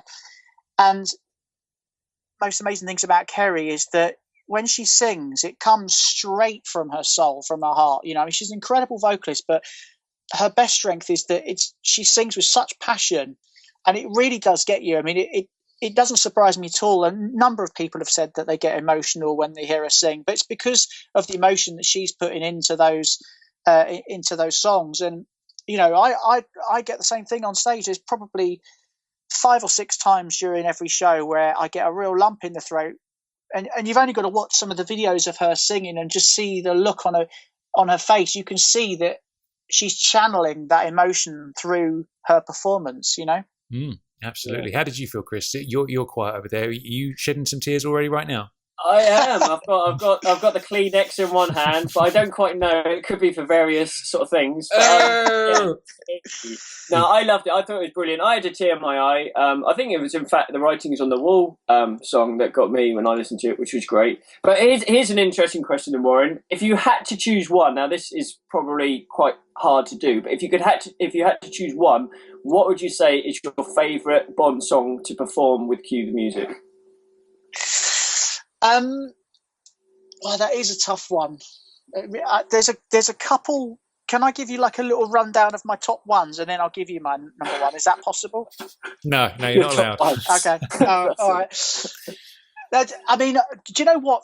Writings on the Wall's up there now. It really is. I wouldn't say it's my favourite, just because when all's said and done, I think, you know, a song like Diamonds Are Forever is probably my favourite song anyway, and favourite to perform, just because of its, you know, it's an absolute classic and it's an amazing song anyway. But like Writings on the Wall, I didn't realise how much that was going to take out of me emotionally, but, you know, performing that song. And I don't think it gets the credit it deserves as a song. I know that there's people out there that are not fans of Sam Smith's voice, but I think it kind of clouds their judgment on the song, because when you actually analyse it, it's, in a lot of ways, it's quite a similar song to Skyfall. It's got it's got a piano kind of intro. It's got a lot of elements that Skyfall has, apart from maybe it lacks a big kind of climax with drums later on. I don't know. What do you? I know you guys love it. What do you think? Yeah, man. I think the disconnect for most people is that they just perhaps don't like his voice. It's a very unique voice, isn't it? And the most common thing I tend to see online is the falsetto part. That's what the haters really don't like. And to be honest, I think we said this back in the day when it came out, but like, I think if you took Sam Smith's voice and stuck a Tom Jones over it, I don't think there would have been a single complaint from anybody. And I think that's purely where the disconnect is. I think, especially if you listen on the score and you listen to the instrumental track of it, where there's no vocal at all, that just oozes Bond. Like, in every single way, shape or form, it just oozes Bond. And I really think that is, I mean, I think the lyrics are great. I mean, I really like it. I think Sam Smith's great. And like we said, Kristen, it's like, it's something different, you know? It's rooted in Bond kind of history in terms of the sound, but having a vocal like that is something we've never had before, and doing something new is important, you know? And I think that's what it's about. Yeah, I think it's a belter, absolutely. Definitely.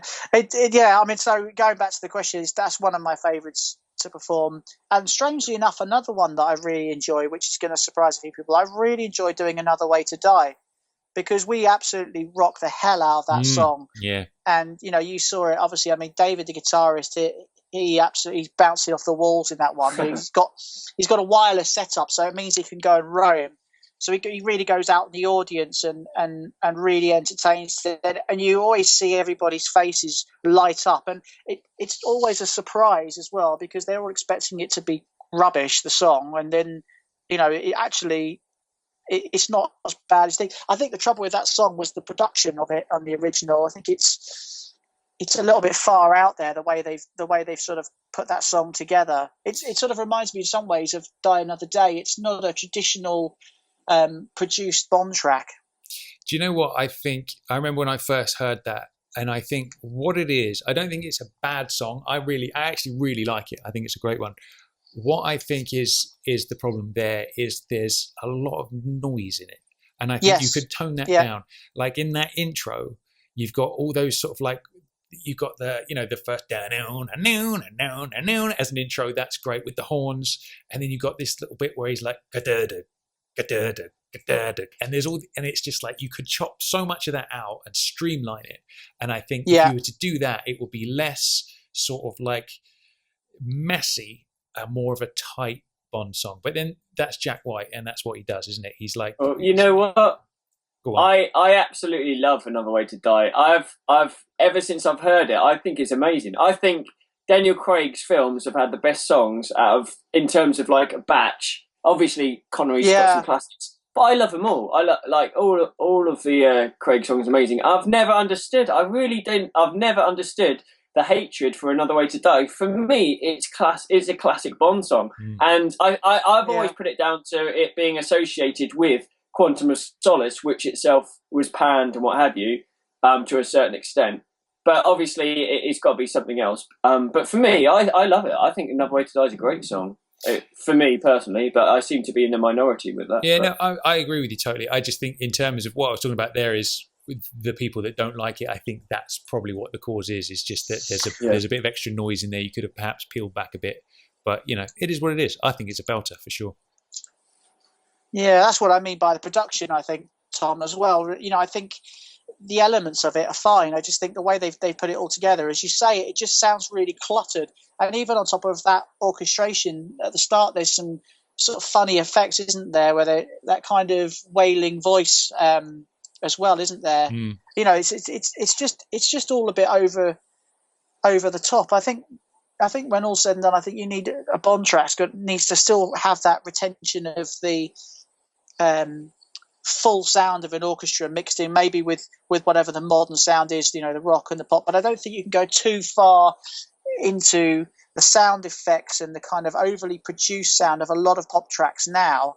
I think you need to sort of retain some of that classic sound to make it a Bond song, I think. Absolutely. So with that said then, are there any particularly tricky songs to perform? Like what's the hardest one you have to perform with cue music? Yeah, Jack Lugo asked me this question on your blog post on your website, and I think at the time I answered it and said, "There's no songs that we can't perform."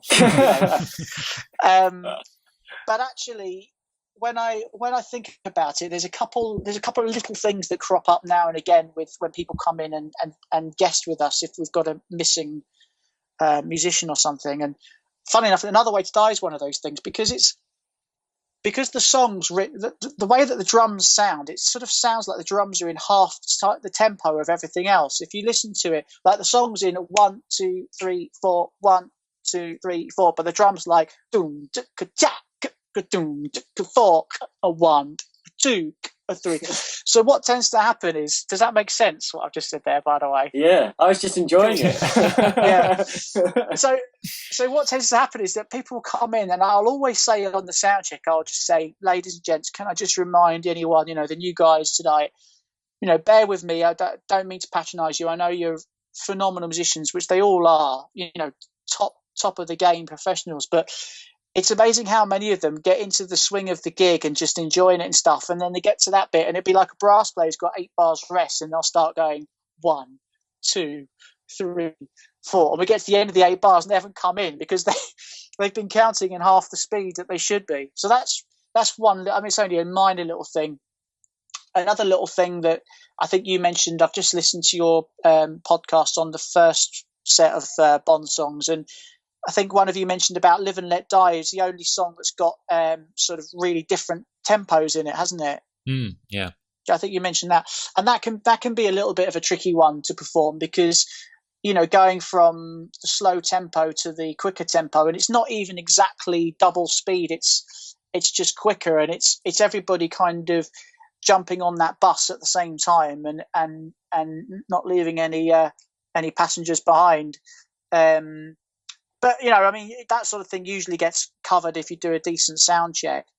But I was talking to this question about this question to my singers, and the male singer Matt was telling me that one of the most challenging songs to sing is From Russia with Love, and the reason for that, if you kind of look at like any sort of normal pop song, and most of the other songs in the Bond series, it's kind of like short statements, is it? I mean, Goldfinger, he's the man with the Midas touch. You know, they're all sort of statements. I'm not saying that it's not a difficult song to sing. I'm just saying they're kind of shorter statements. But if you do From Russia with Love, every sort of line tends to lead into the next one. It's like, from Russia with love, I fly to you, much wiser since my goodbye to you.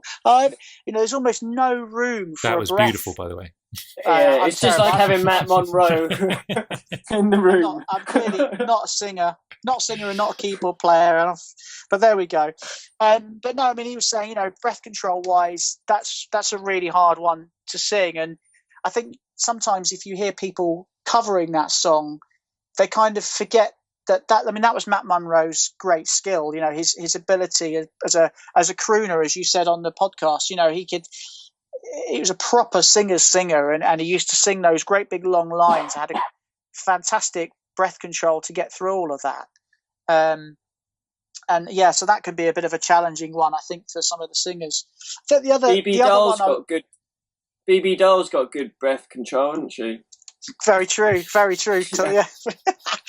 The other one I was going to mention to you, and I'll give you a quick demo on why. I know you mentioned in your podcast about Nancy Sinatra, and she struggled with You Only Live Twice, didn't she? They had to cut together numerous takes to get a sort of final performance. Yeah. And I think I've seen a few interviews with her about it, and I think partly because she was fairly young and experienced at that time, and I think she got recommended for the job by her dad, and I think she came over. You know, maybe in her words, I think she said she was not pretty naive about what she was walking into, but actually, You Only Live Twice is a really difficult song to sing. You know, I'll play you a little bit on my trumpet here, but if you listen to it, if you take like Goldfinger, for example, it's all, everything's quite close to each other.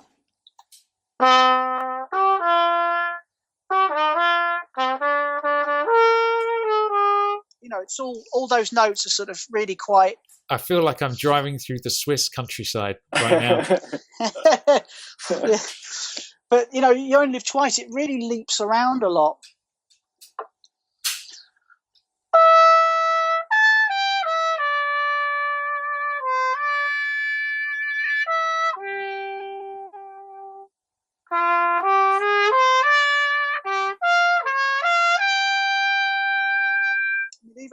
Even that last little bit, you know, the interval there. You know, it's not an easy line to sing. Even if you attempt just to hum along with it now, you know, it's quite tricky to pick those notes out. And I think if you're a young, inexperienced singer, as she says she was, to turn up and have to do that, it's pretty flipping challenging. I mean, even playing it on an instrument is quite tricky. I've played that on the trumpet on a few gigs, and I've spanned that right up, I can tell you. So I don't blame her, you know. Do you know what? I could just listen to you knock out Bond tunes on your trumpet for the next 2 hours. Are you up for that? Yeah, that sounds good to me, mate. Yeah. There's people switching off in there, hundreds. So you've obviously worked in sort of the Bond music world for a long time now. Have you ever had a chance to work with anyone who's actually worked on the Bond music themselves, on the Bond films? Yeah, well, I mean, I can't really claim to say I've worked in the Bond music world or anything like that. I mean, I've sort of been, if you like, on the edge of the top level profession. I'm not quite at that level that I would get the call to go and do a Bond score. Unfortunately, my dad was at that level. I mean, he regrettably never did a Barry or Bond score, but he did some quite cool stuff. Like he played on Return of the Jedi. He did all the Mad Max films, Interview with the Vampire, and he worked with John Barry on other projects. The RPO, the Royal Philharmonic Orchestra, which he was his orchestra, they recorded a couple of CDs with John Barry, and there's some good stuff floating around on the internet. I'm pretty sure if you search for the recording of The Specialist, which is another John Barry score, the recording that comes up has got my dad playing a trumpet solo in the middle of that. It's a really beautiful piece of music. And also Dances with Wolves, there's a recording of him playing a trumpet solo in that. So that, that's a nice little link, although unfortunately although I used to go along to a lot of sessions with my dad, I don't remember ever going to any with John Barry, unfortunately. But I was privileged enough to do some work with Derek Watkins, who of course played on all of the James Bond scores. Well, he says from Dr. No to Skyfall, he was on every one before he tragically passed away, before Spectre, of course. But I did a gig with him at Ronnie Scott's, it must have been about 5 or 6 years ago. And one of the stories that he told me, which I thought was quite a funny story, when they were recording the soundtrack for Spy Who Loved Me and Marvin Hamlish, and apparently in one of the sessions, tensions were a bit on edge between Marvin and the guitarist, whoever the session guitarist was. And at one point, the guitarist was doing some wacka wacka, we'll call it, which by that I mean wah-wah guitar. But if I say wacka wacka, you'll all know what I mean. The kind of 70s dirty detective. funk. Yes. Exactly. Yeah. So he was doing some of this guitar playing, and Derek said apparently Marvin stopped the session and said to this guitarist, "What shit are you playing over there?" And everyone was really quiet, and they all sort of looked at the guitarist, and the guitarist looked at Marvin, looked at the music, looked at Marvin, looked at the music, and said, "Your shit." Ooh. It's your shit. Yeah, so I thought that was quite a funny story, but he didn't get invited back then. I don't know, actually. I certainly don't think it was Vic Flick that did that one anyway. But I'll tell you one other quick one on the musicians that I could and nearly worked with. I had a call a little while ago, a few years ago. I mean, I'm not sure how many years ago it was. It must have been 8 to 10 years ago. And this is probably one of the biggest regrets of my life. Like this is you'll totally dig what I'm saying here when I tell you this, right? I got a phone call to go and do De Depp as third trumpet for Shirley Bassey's band, right? And I couldn't bloody do it. I was away on a cruise ship in a band, and I could not get back to go and do this show, and I had to turn it down, and that's my opportunity. I'll tell you what, I still wake up in a cold sweat about that now. I can imagine. So David Arnold, obviously famous Bond composer, says that like the musical cue from Bond that got him into the Bond music was Space March. So is there any like particular Bond music cue that like really does it for you? Obviously we're not talking about the songs here, but in terms of the actual scores. Yeah, I think you know where I'm going to say. Bond 77, right? When I started cue the music as well, I mean, I was into the Bond scores already, but when I started cue the music, and I thought, if I'm going to do this, we've got to do some of the really cool incidental music and the chase numbers. And the first box, I think Bond 77 was pretty much the first piece that I actually transcribed. Before I even started on the Bond themes, I'm like, man, we have got to do that track. That track is getting played. We're going to play the shit out of that tune. And I think that's probably the one that's really my fires going. I mean, I love all of the underwater stuff and all the space stuff. The same as David, I love space parts. Flight into Space is another one. I absolutely love that from Moonraker. That's another one that I did really early on, and we used to play that on Cue the Music gigs. The only reason we don't now is just because of the time. There's so many tunes to play, and you couldn't really cut a theme tune and do that. Basically, you need to do an 8-hour set. Was it anything less? It's just not good enough. You know that, don't you? Well, I mean that Pinewood gig you came to wasn't far off that, was it? Really, with Terry's talking as well. That was like a marathon event. That. So here is the question. Okay, here is the question. What do you think makes a good James Bond song? Right. Okay. So, there's a couple of things, isn't there? I think there's a few things. I don't know. It'd be interesting to see what you guys think as well. Actually, I think first of all, I think you've got to get the right artist in for sure, because with hindsight, I think Madonna was a mistake, wasn't it? I mean, let's be honest. You guys are infectiously positive about everything, but can you be positive about Die Another Day? I think that's the main part that Tom likes about Die Another Day is the song, and particularly Madonna as well. So there is something positive to say, isn't there, Tom? I am remaining neutral and not saying anything. Yeah, right. But I mean, it just goes to show you, and obviously even with Sam Smith, I mean, I didn't mind his performance. I mean, as a musician, I recognise that what he's doing with the whole falsetto thing is an incredible skill. So I admire him, what he's doing from a musical point of view, because it's not easy. But I think from your James Bond fan perspective, he was probably the wrong choice in the end. Do you think with that? With the amount of with the feedback, you look at it now.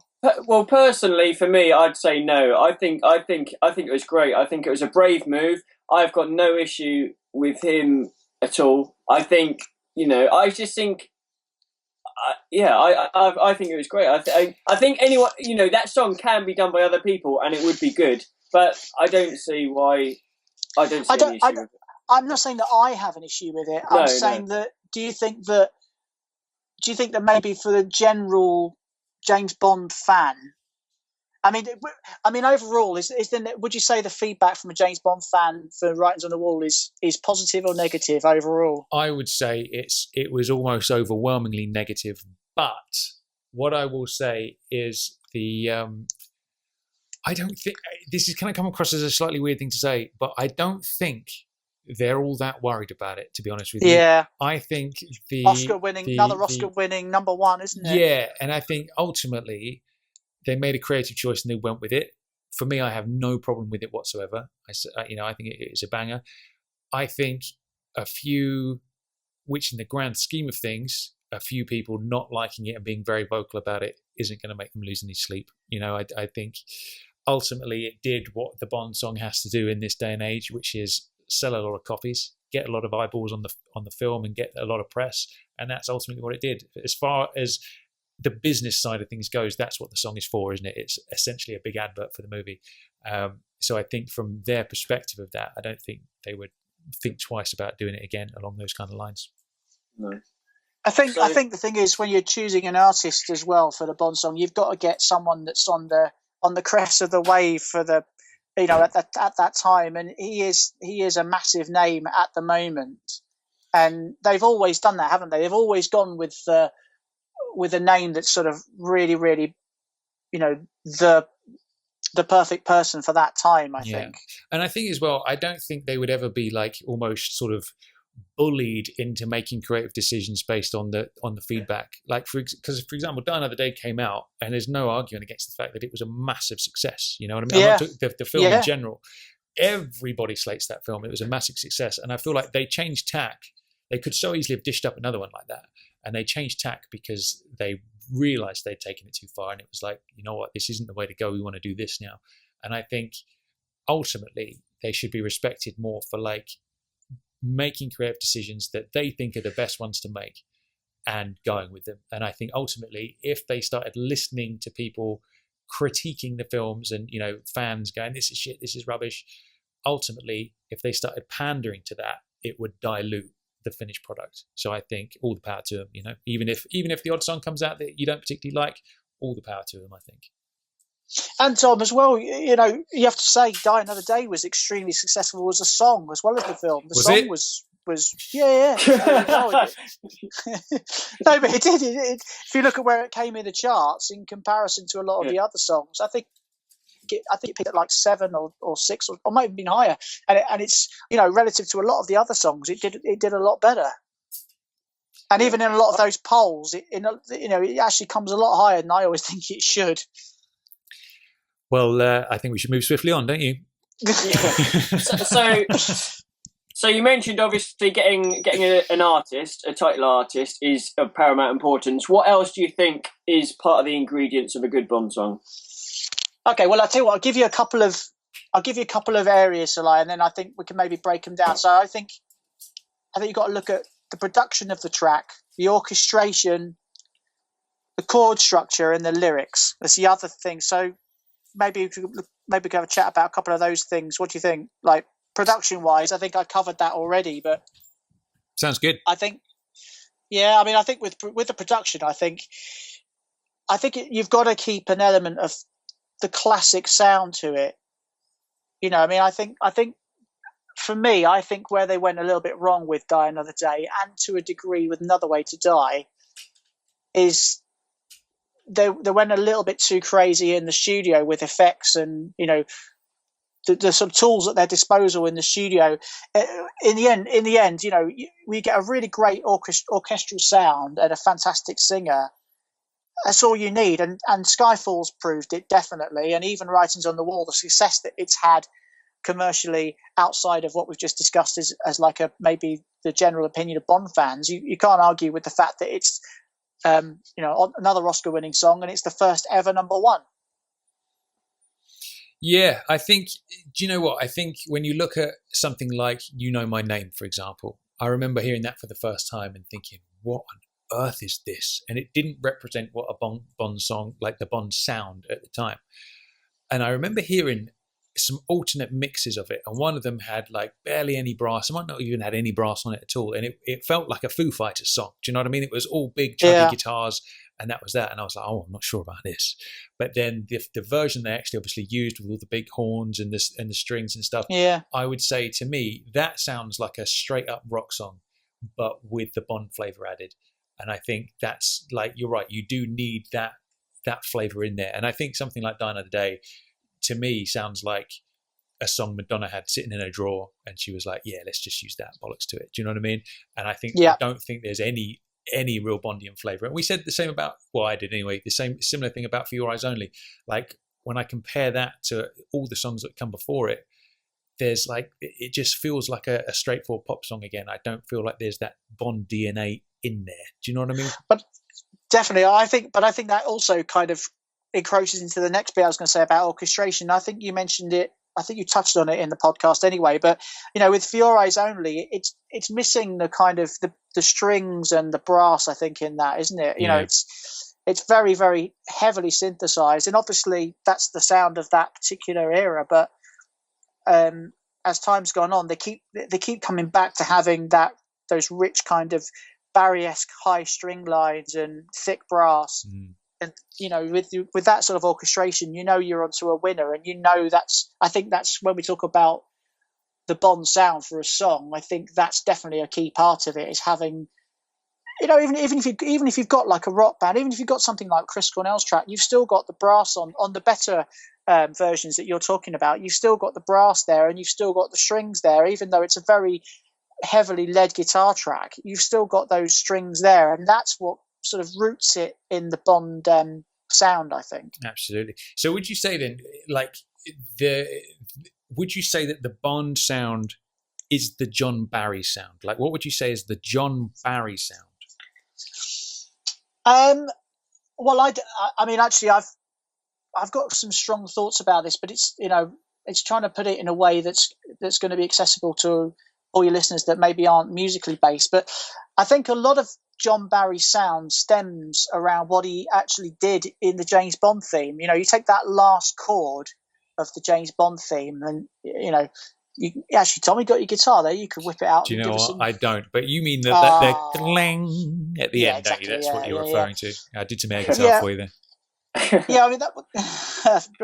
Your singing was better than your guitar playing there, to be honest. But that sound of that chord, I think it's a very edgy kind of very mysterious kind of sound to that chord, isn't it? And I think just based all around that one sound, I think that's where he's kind of created a spy genre sound from. Because it's all the chords that he uses, especially in the earlier Bond films, the Thunderballs and Goldfinger and stuff.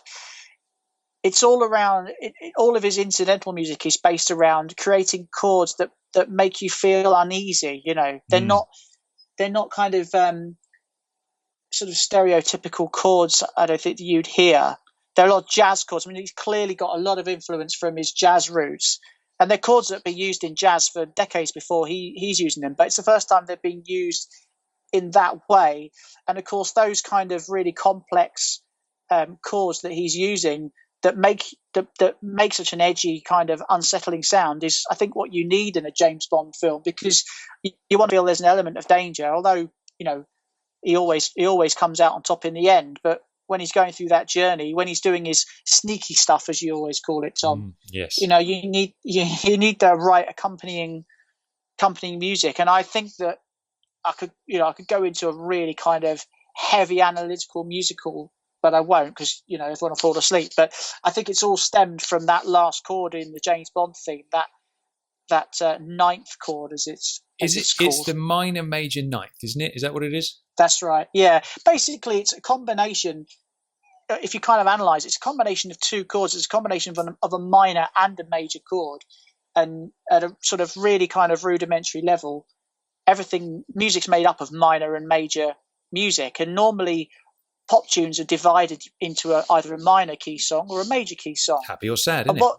Yeah, exactly. That's what you get told. And what John Barry does is he really mixes that up. He constantly messes you around as to whether you think you're in minor or you're in the major. I mean, a good example of that, it's not a John Barry thing actually, but it's from Russia with Love. There's a good example of that where the song's actually in the minor key, but it starts and ends in a major key. And even through his songs, he constantly takes you through minor and major chords, but he really colours them. The chords have got a lot of colour to them, and he adds a lot of notes into what normally would just be a simple chord. He adds a lot of extra notes into those chords and make them into these ninth chords that we keep talking about, that I've talked about. And that's what gives him his sound. And nobody else is doing that in pop music really at that time. I mean, most people are using pretty straightforward chords in pop tunes, maybe 3 or 4 chords, a lot of them. I mean, that's a little bit of a general statement, but it's probably fair to say, Beatles music, if you look at it, it's very simple. But John Barry's music is far, far more complex. And that comes from being a jazz musician, of someone that really has got inside the theory of music and understands all the intricacies of chords, and all the sort of options open to you as a composer. It's much more than someone that just sits down with a guitar or a piano and just has a tinkle and goes, oh yeah, that works, and then runs with it. He really has got the ability to select so many different chords that are just so incredible sounding that he can then draw all that experience from the jazz and bring these pop charts that are much more complex than anything else that was out there at the time. It's funny, the fact that it's, like you say, it's all kind of rooted in that chord. Like, when you listen to that final sort of glang at the end of the Bond theme, as Alan Partridge could call it, that one chord just sounds like mystery and intrigue, doesn't it? Like when you hear that, Definitely, bling, yeah. you're just like, oh, you raise an eyebrow and you want to sneak around a little bit. Do you know what I mean? That's totally, that's how I describe all of it. It just makes you want to sneak around. But yeah, but that's what it is. But you've done us the honour of sort of going a little bit deep on this kind of stuff, haven't you? You've made us a couple of little pre-recorded segments about like the evolution of the Bond theme, for example, and all that kind of stuff, which we're going to play. But so before we play the first one, just give us a little introduction into what that is exactly.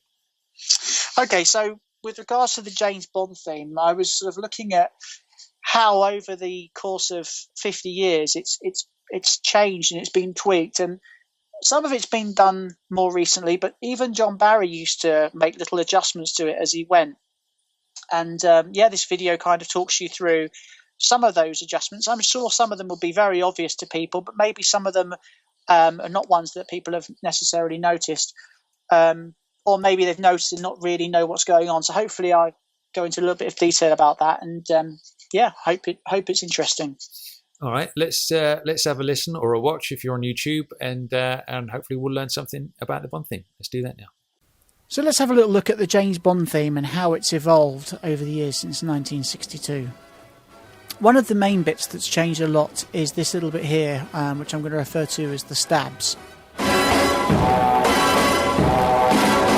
Now, I'm not a keyboard player, but let me attempt to show you that chord on the piano.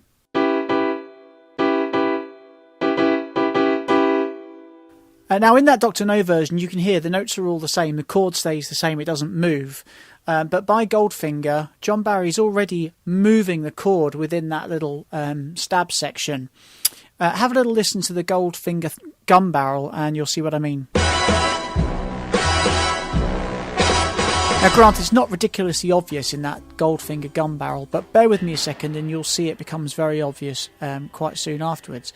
But what's happening there's two notes moving. It's these two notes. And that, if you put it into the chord, it sounds like this.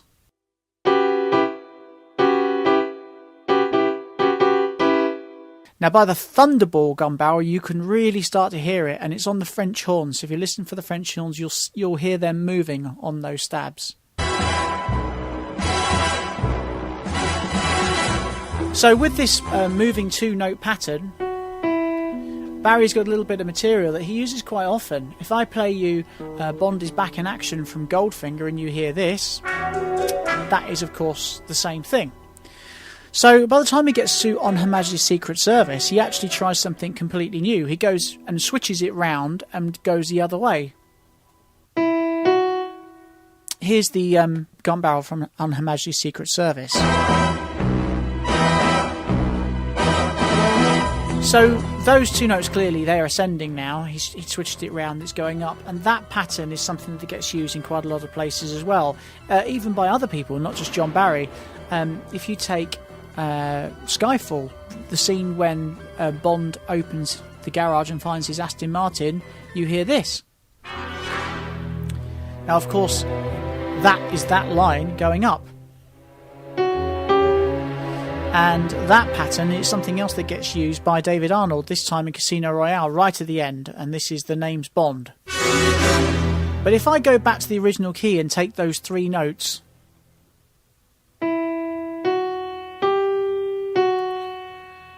now, I don't know if you're going to start to recognise something here, but if I put it on the trumpet, and if I play it up an octave,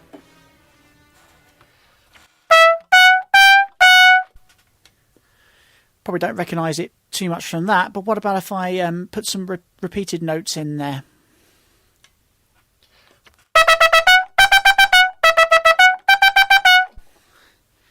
Of course, you're going to recognise that. That's from Russia with Love. So you see how this pattern has been used over and over and over again in different ways, just subtle little changes, but it's going right back to the earliest times, and even before he was using it in the theme, he's actually using it elsewhere in From Russia with Love. So far I've shown you the 2-note pattern and how Barry's been sort of fiddling with that and experimenting with that and using it in other places. But by the time he comes back to do The Man with the Golden Gun, he changes it again and puts this descending line in, which remains through a lot of the other films after that. And I think if you spoke to most Bond fans, they'd probably recognise this more instantly. And it's got this line. Now that's lifted straight out of the Dr. No James Bond theme. You have to listen carefully for it, but if you listen to this line here on the trombones, it's basically that. He's just superimposed it with the stab chords.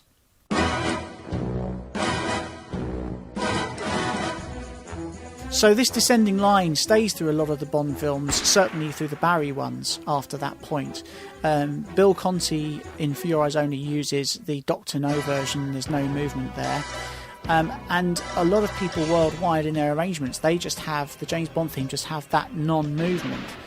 But for me, I think now we all expect to hear that movement, really. Some of the other composers, Sierra, if you can pick it out through his GoldenEye score, through all the noise, he's using a Thunderball version, so he's got some movement, but he hasn't got that line going all the way through it. I don't think that Thomas Newman has used that moving line at all. In fact, I don't think he's used the stabs at all. I can't hear it anywhere, which I think is a shame. But David Arnold definitely uses the descending line in Die Another Day, but he uses the Thunderball, the kind of the moving one without the descending line. He uses that in Quantum. So he certainly mixed that up a little bit. But I think that there's sort of 7 real elements of James Bond theme. You've got this chromatic line. You've got the guitar riff. You've got the middle section tune. You've got this second part to that middle section. You've got the stabs. You've got the rising ending. And of course, you've got the final chord. So those are all the main elements of the James Bond theme, and all those little parts Barry has been able to use all over the place to populate his incidental music, and even within the songs, the main title songs themselves. But if we just take that middle section, the middle tune, this one, and just have a little look at that, that's had a peculiar change to it over the years. Now, I can't make up my mind whether this is a deliberate change or it's a mistake, which is a big thing to say, but have a little listen to my theory and see what you think. If you listen to John Barry's original, and every other time that he's used the theme, the middle section goes like this. Now what you're listening for is the second phrase there. The second phrase comes before the first beat of the bar. In the States they call it pushed, in the UK we call it anticipated, or we call it pushed as well, but basically it comes slightly earlier than the start of the bar. So if you just hear it again, you'll see what I mean. So it's coming earlier than the next bar. Now, ever since David Arnold took over, and indeed Thomas Newman has done the same, they've sort of squared it off and pushed it back so that it's on the beat. Have a listen straight away, and hopefully you'll pick it up straight away.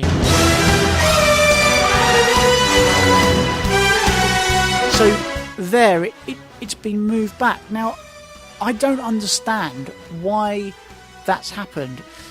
Is it deliberate or is it a mistake? I mean, it's a massive thing to say that's a mistake. You know, I mean, both those composers are way out of my league, obviously, so I don't want to accuse them of anything like that, really. But if it's deliberate, I just don't understand why. I mean, David Arnold's James Bond theme at the end of Casino Royale is so faithful to the original in 99.9% of it, and deliberately so. I mean, it's that theme comes at the end of the film, and you wait for the whole film to hear it, and when it comes, I think it's supposed to be definitely very much a throwback to Dr. No. So why change that one bit? I don't understand that. What do you think? Is it a mistake or is it deliberate? Right, so first things first, Warren, that thing you mentioned, I mean, that's something I didn't actually notice, about the David Arnold bit, whether it was a mistake or deliberate, artistic choice or not. So, yeah, that was really interesting. So your thoughts are, you're not 100% sure if it was intended or not? Well, first of all, I've got to really quickly say, I am the biggest David Arnold fan. I mean, I've been to see his concerts at Nottingham and stuff. I mean, I absolutely worship his music. I think the way that he pays homage to John Barry in his scores is just fantastic. So I feel a bit embarrassed for sort of calling it out, actually, but it has sort of niggled at me for a while, and I know I've mentioned a couple of other people, and they've gone, oh yeah, I've noticed that now. So I wanted to bring it up just to really throw it out there and see what you think. But I think if you pin me down, I've got to be honest. I think it might be a mistake. It pains me to say that, and I've probably just blown any chance of him ever giving me an autograph or anything. But I don't understand why he would have sort of done the rest of it so faithfully and leave that one bit. And actually, I have to say, arrangements of it that get floated all around the world that I've played in orchestras and bands and all sorts of groups where I've been playing other people's arrangements. It's a common thing that I see.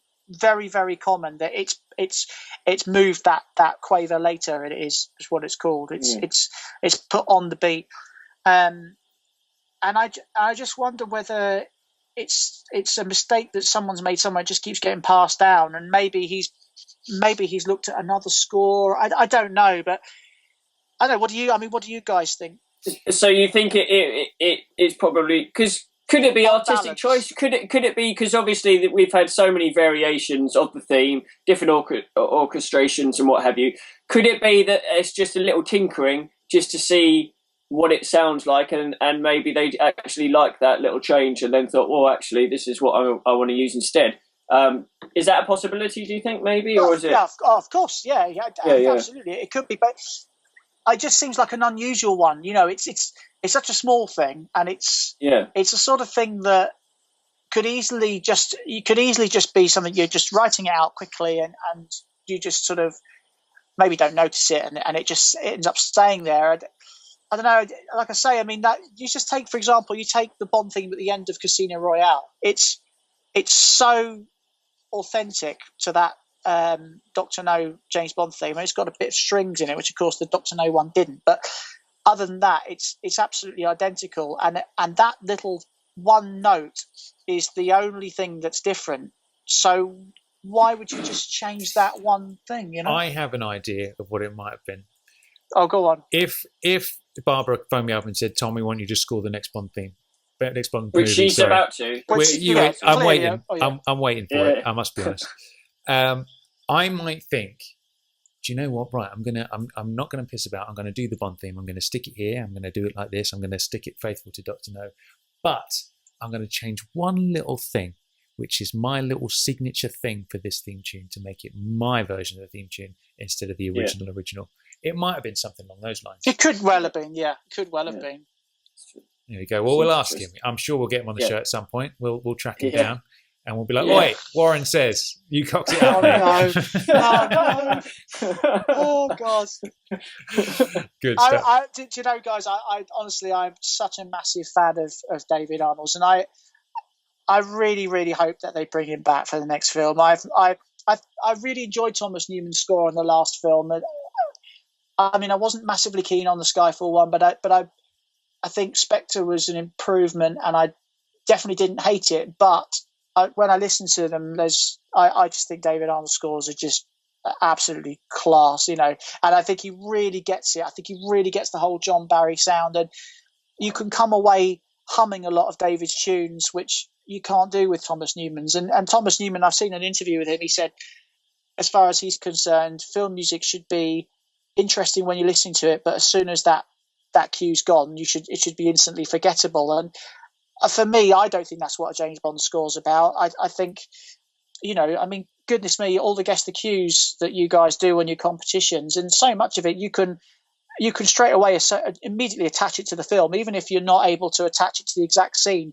You can instantly go, oh, that's from Thunderball, And I think that that's really been missing in the last two films for me. That's interesting. That's to me, that's quite a weird thing to say, of the fact that it should be forgettable once it's out of the context of the scene.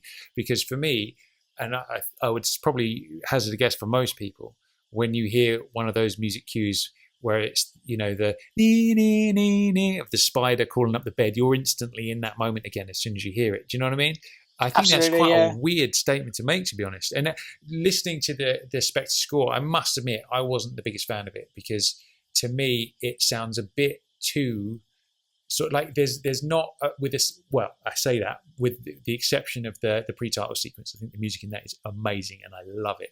But I do actually. And I love that, the choir. I love that choir bit in Rome as well. When they have to, I know some people have said it's not. I really like that. Yeah.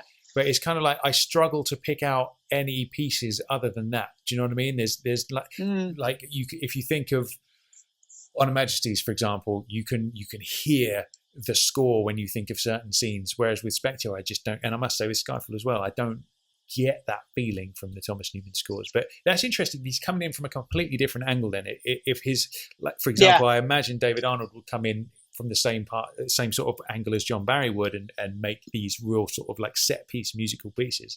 But then if his whole ethos is totally different, that the music should almost be forgettable, then that's kind of strange, isn't it? It's quite interesting. Yeah. I mean, you talk. Go back to Tomorrow Never Dies, and there's some absolutely lush music in that the David Arnold writes. A couple of things that spring to mind is the music sort of when in the scenes with Paris Carver in the bedroom, and then also at the end, when he's on the boat with Wei Lin and they're on their way to find the stealth ship. There's some beautiful writing in that. You know, da dee da da da dee, and all of that really lovely theme tune writing.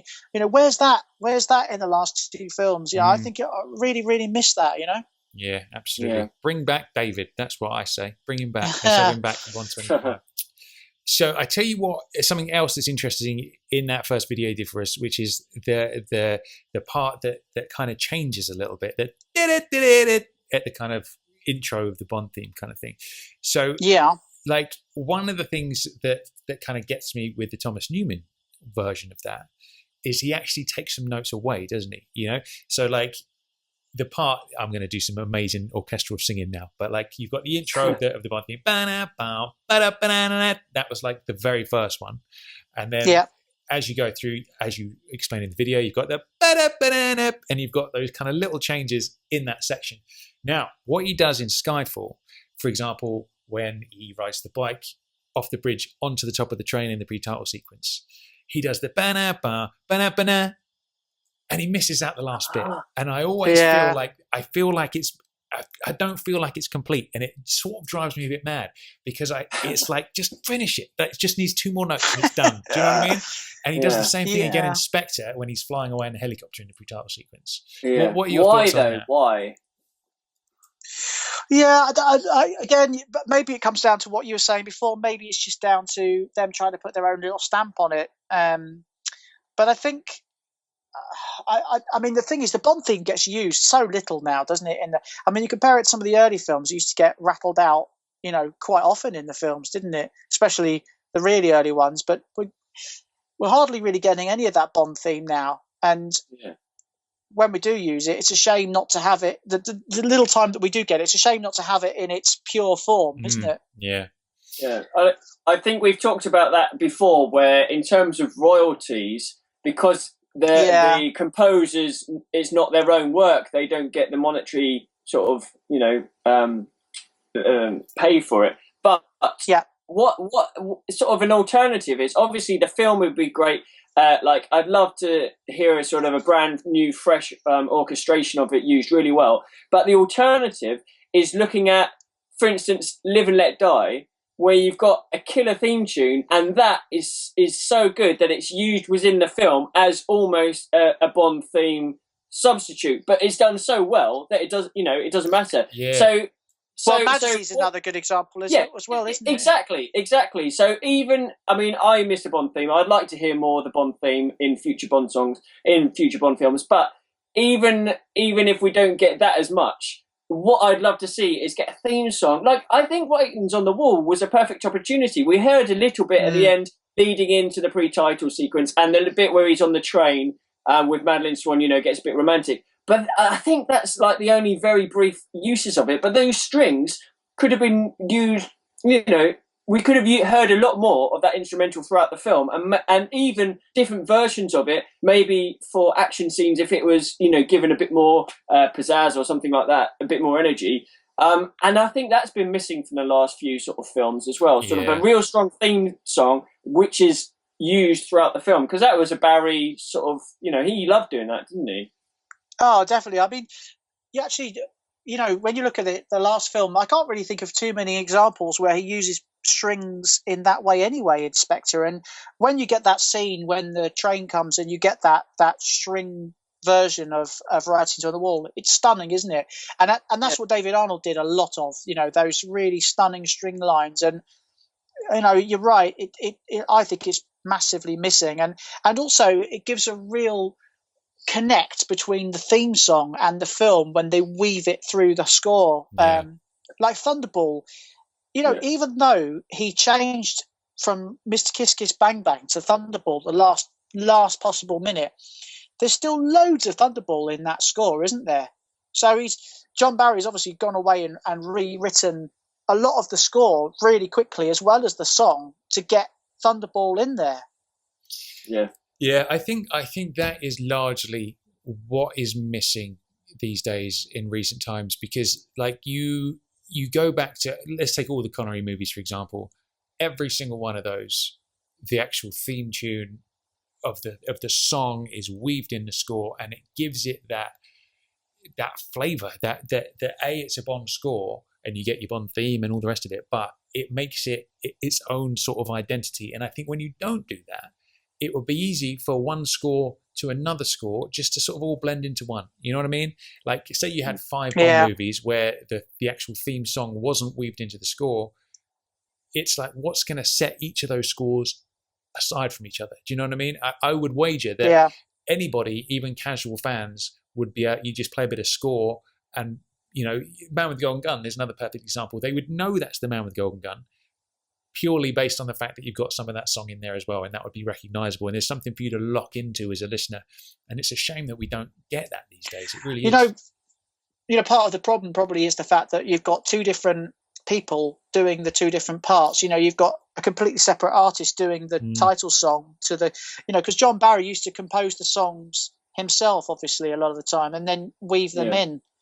But I mean, they say that. I mean, even like Russia with Love, I mean, he didn't compose it, and yet we've got so much of the score has got a lot of that from Russia with Love in it, hasn't it? Yeah. And he wrote, I mean, I guess, I don't know, I should have to look it up, but I mean, I'm assuming he probably wrote Bond is Back, that initial first opening title. So even though Lionel Bart's music is from Russia with Love, he's still weave that into it. So you can still do it. As you say, I think they should do it a lot more. Definitely. I think with the one that sticks out in my mind from the Daniel era is Casino. We get a lot of that. Like, I think it plays when he's sort of driving along in the Bahamas and stuff. You get the sort of horn versions of the main melody for You Know My Name and stuff. I love hearing that stuff. So you've made us another little video segment, haven't you? Which is you're talking about the Bond theme as it appears, the theme itself in different Bond songs. So what are you taking us through with this video? So this one, what it's about, it's just showing the little elements of the Bond theme that I mentioned in the first video, how some of those elements have been used in other theme tunes.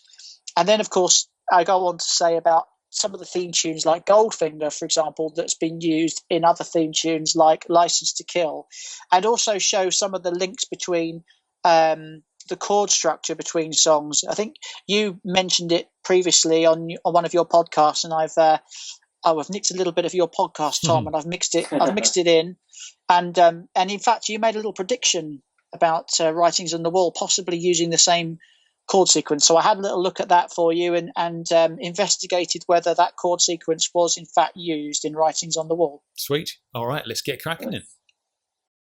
So let's have a little look at how the James Bond theme has been used in other theme tunes throughout the series. And in fact, while we're looking at that, I'll show you a couple of examples of how some other theme tunes have been used in other theme tunes. So let's start with the obvious ones then. These are some of the little James Bond elements, James Bond theme elements that I spoke about earlier on, and how they come into some of the other theme tunes. Starting with the most obvious one, have a listen to this. Here's where it's used in the Goldfinger theme. Also in there, you've got a bit of the middle section of the James Bond theme as well, which sounds like this. And of course that's used here in Goldfinger. Well, that James Bond theme was also used in Thunderball. Let's have a listen to that.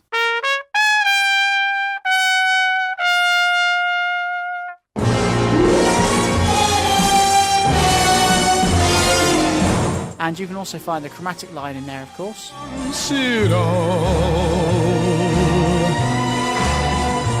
And that chromatic line is also used in GoldenEye. Although it's changed slightly, you can hear it on the flute.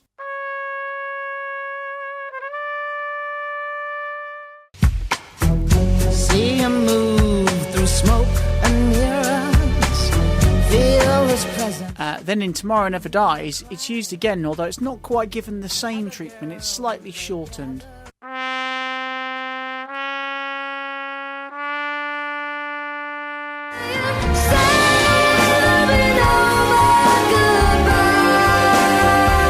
This shortened version was also used in You Know My Name here.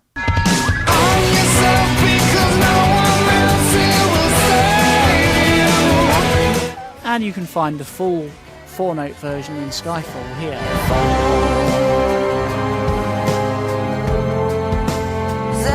So what about some of the other theme tunes that get used? Little quotes from other themes that come into other songs.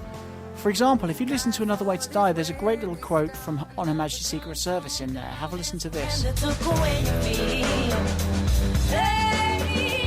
But then there's another great one that was spotted this morning by a friend of mine. If you listen to the opening of Skyfall just after the brass chord, if you just take that opening little piano flourish, you take these notes. So actually, if you play a little bit slower and add some notes to the end, you get this.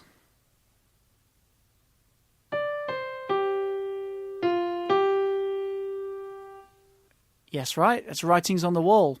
And of course, I already mentioned this before on the James Bond radio page, but actually, those opening 3 notes can also become something else.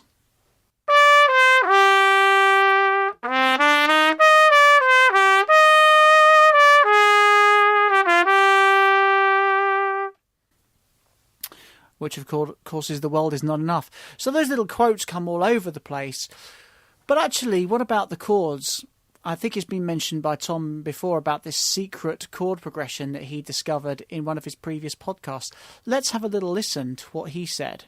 And I realised that the last 3 Bond songs are written with exactly the same chords. We've got B minor, we got G, and we got E. Ooh, now, when I play those, you immediately know what that is, don't you? That sounds super. Na, na, na, na, na, na, na. Right? That sounds good. If you like take that. a life, didn't do it. Right? You got that. So then I thought, hang about, that reminds me of something else. So I did this. Same chords, exactly the same thing. Blue, blue, blue, blue, blue, blue, blue, blue, blue.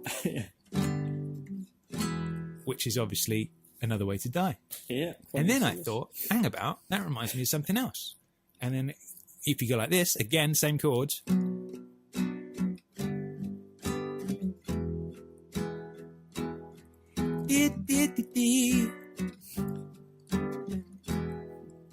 Wow. Sing along, Chris.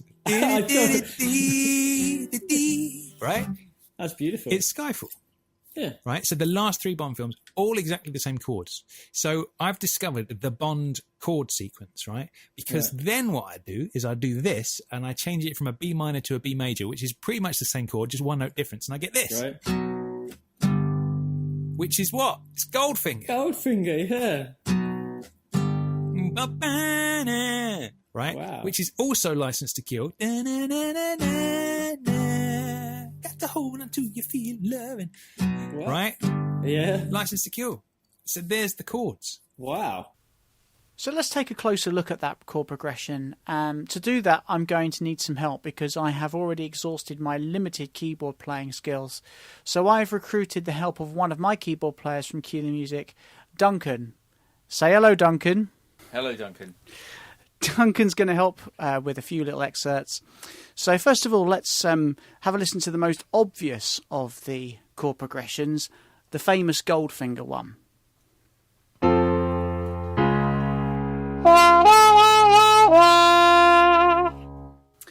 So, of course, you'll know that one straight away has been used really famously in License to Kill. So let's have a listen to what that sounds like just to remind you. 3.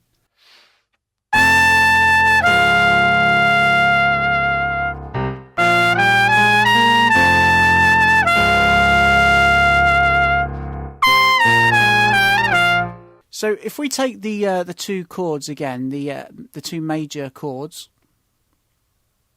and if we change just one note to make it one of them into a minor chord. So with that one little tweak, making one note to make it into minor, if you swap those two chords around and you get this sound.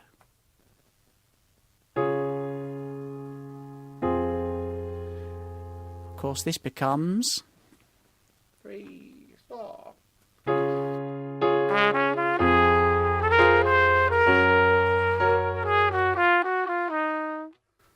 Live and Let Die. And then keeping that exact same two chords, we have another tune which is very similar sounding, same chord progression, but it becomes a completely different song. 3, 4.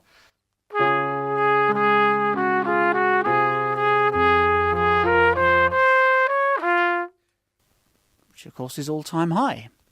Now, this chord progression, Mr. Tom Sears made a prediction about this. So I'm going to throw out a prediction, right? That the next one for Bond 24 is going to be that same chord sequence again.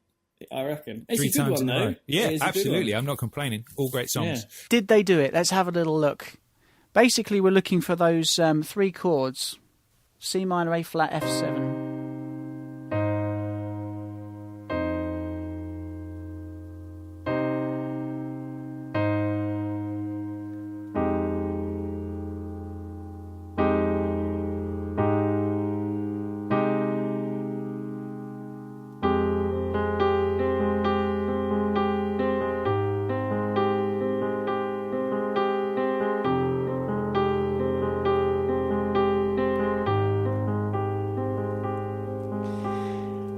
It's not 100% the same as the other progressions, but it's very, very similar. The basic structure is still there, and they've just swapped 2 chords around. But I wonder now whether they saw Tom's podcast and thought, we've been rumbled. Let's quickly swap a couple of chords around. But we've spotted it. So anyway, that's some of the themes that we've spotted throughout all the different theme tunes. We hope it was interesting. And I'm off to give Tom a call and see if he knows the lottery numbers for the weekend. 7, 16, 24, 29, 32, 1, and the bonus ball is 3. There you go. Just give that to me again. That's right. They're already down. I've already bought my ticket. Can you imagine if those actually did come up? Right. I tell you what, the trouble is there'll be so many people with those tickets that like everyone will get a fiver. Yeah, that's true. Like, what? I have to say, I mean, it's a little bit. The link is a little bit tenuous between the songs. It's nowhere near is it exactly the same. But it's definitely got elements of that chord structure there. Basically they've just swapped 2 chords around, which is what I was trying to say. I think they must have seen that. I think they must have seen your podcast, lads, and clearly, gone, yeah. Oh no, we've been rumbled quick. They had the song finished. It was in the can, and Sam Smith's sitting on holiday, and they get a call. You have to come back. We've had to swap 2 chords around because we've been rumbled. I think probably what it was is he'd written it in 10 minutes. Then he watched the podcast and was like, "Oh shit!" and then rewrote it for another 10 minutes, which adds up to his 20 minutes. I think that's probably what it was. Yeah. I reckon. Yeah, but yeah, that's interesting in the sense that of obviously, as you talked through there, of the the Bond theme weaving into other kind of Bond songs and all the rest of it.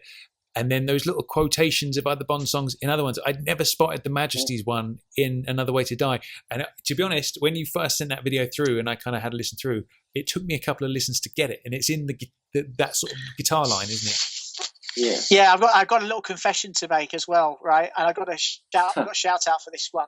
The man who spotted this and pointed it out to me is Gricey. No way. Oh, he did. Nice. He came along to one of our shows. And pretty much one of the first comments he said was, where was the Majesty's Secret Service quote, Another Way to Die? And I was looking at him, I was going, oh, yeah, it was there. You just must have not heard it, How's he going on about? So I'm in the car and I'm listening to it, I'm thinking, holy damn, I've missed it all these years. So I went straight home and did like edition number 11 of Another Way to Die, printed it out, put it on the next gig, so it's there now. So yeah, shout out to Gricey, he spotted that. There you go, good stuff. Cool. So you sort of mentioned a little bit about about John Barry's like orchestration skills, that you feel like he doesn't get the kudos that he should do. No, listen, guys, I've got to get on my soapbox here, right? I don't think people talk about John Barry and say, oh, he's an amazing composer and he wrote brilliant theme tunes. And yeah, he absolutely did. He really did. And if you talk about film composers and you put out a poll, taking into account non-James Bond or not the James Bond nuts like us and the listeners and everybody else, I think in the end, there'll be a lot of people in the mix, but it'll probably come down to John Barry and John Williams. Would you say that's probably fair? Absolutely. Between the two? Yeah. Definitely, yeah. And I think that, even probably a few of the diehard James Bond fans would say that, John Williams is maybe level, maybe even a little bit further ahead in terms of... Never! maybe. But I'll tell you one thing where John Barry wins hands down, right? And that's orchestration and his scoring. And I don't think he gets the credit for it. And I'll go a little bit into why that's the case. Film composers, when they're writing scores for films, they'll sit at a piano and they'll score out their material. And because of the time constraints, a lot of the time what they do is they have a second person. I mean, you can look at these videos on YouTube of John Williams doing it. He has somebody in the next room who then writes out these short scores that John Williams has written and puts it for a full orchestra. Now, I don't want to do John Williams a disservice. Of course, he has a massive say in what's going where. But the difference is that John Barry, up until View to a Kill, when Nick Rain took over, John Barry used to do all of that scoring and orchestration himself.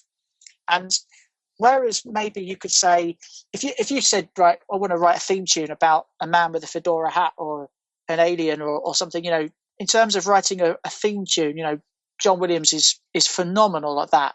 But in terms of writing music to set to a scene, be an underwater or space scene, John Barry is just the absolute king of that. You guys know, if you take away, and we've talked about it before, if you take away the film from the screen and just had John Barry's music, you pretty much, your mind would still be drawn to the same scenery, I think, that you have when the film's on the screen.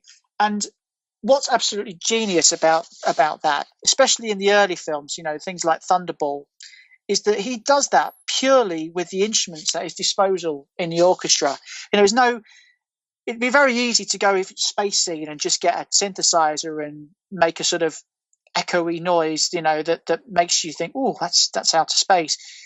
But he does all of that. He does all of that writing. He does with the orchestral instruments he's got in front of him. One example that I can think of. You guys recall the scene where they're recapturing the bomb underwater in Thunderball. I think the cue to the scene is called The Bomb, and there's that piano line that goes ding ding ding ding ding ding ding ding ding ding ding ding ding ding ding. Do you know that bit I'm talking about? Yeah. You do. You definitely do. Yeah, I'm not. You just lie there. Yeah. No. Yeah. When I used to listen to that in the context of the film, I used to think when I heard it, because you got other sound effects going on, it's not so clear as when you listen to the soundtrack on its own. And I used to think it was a piano note, and maybe they'd just done something clever in the studio and put reverb on it and put some effects to make it sound echoey and make it sort of sound that underwater sound. But actually, when you listen to the soundtrack, it's just a piano player playing one note and gradually getting quieter. So it sounds like an echo that is actually being played on the piano.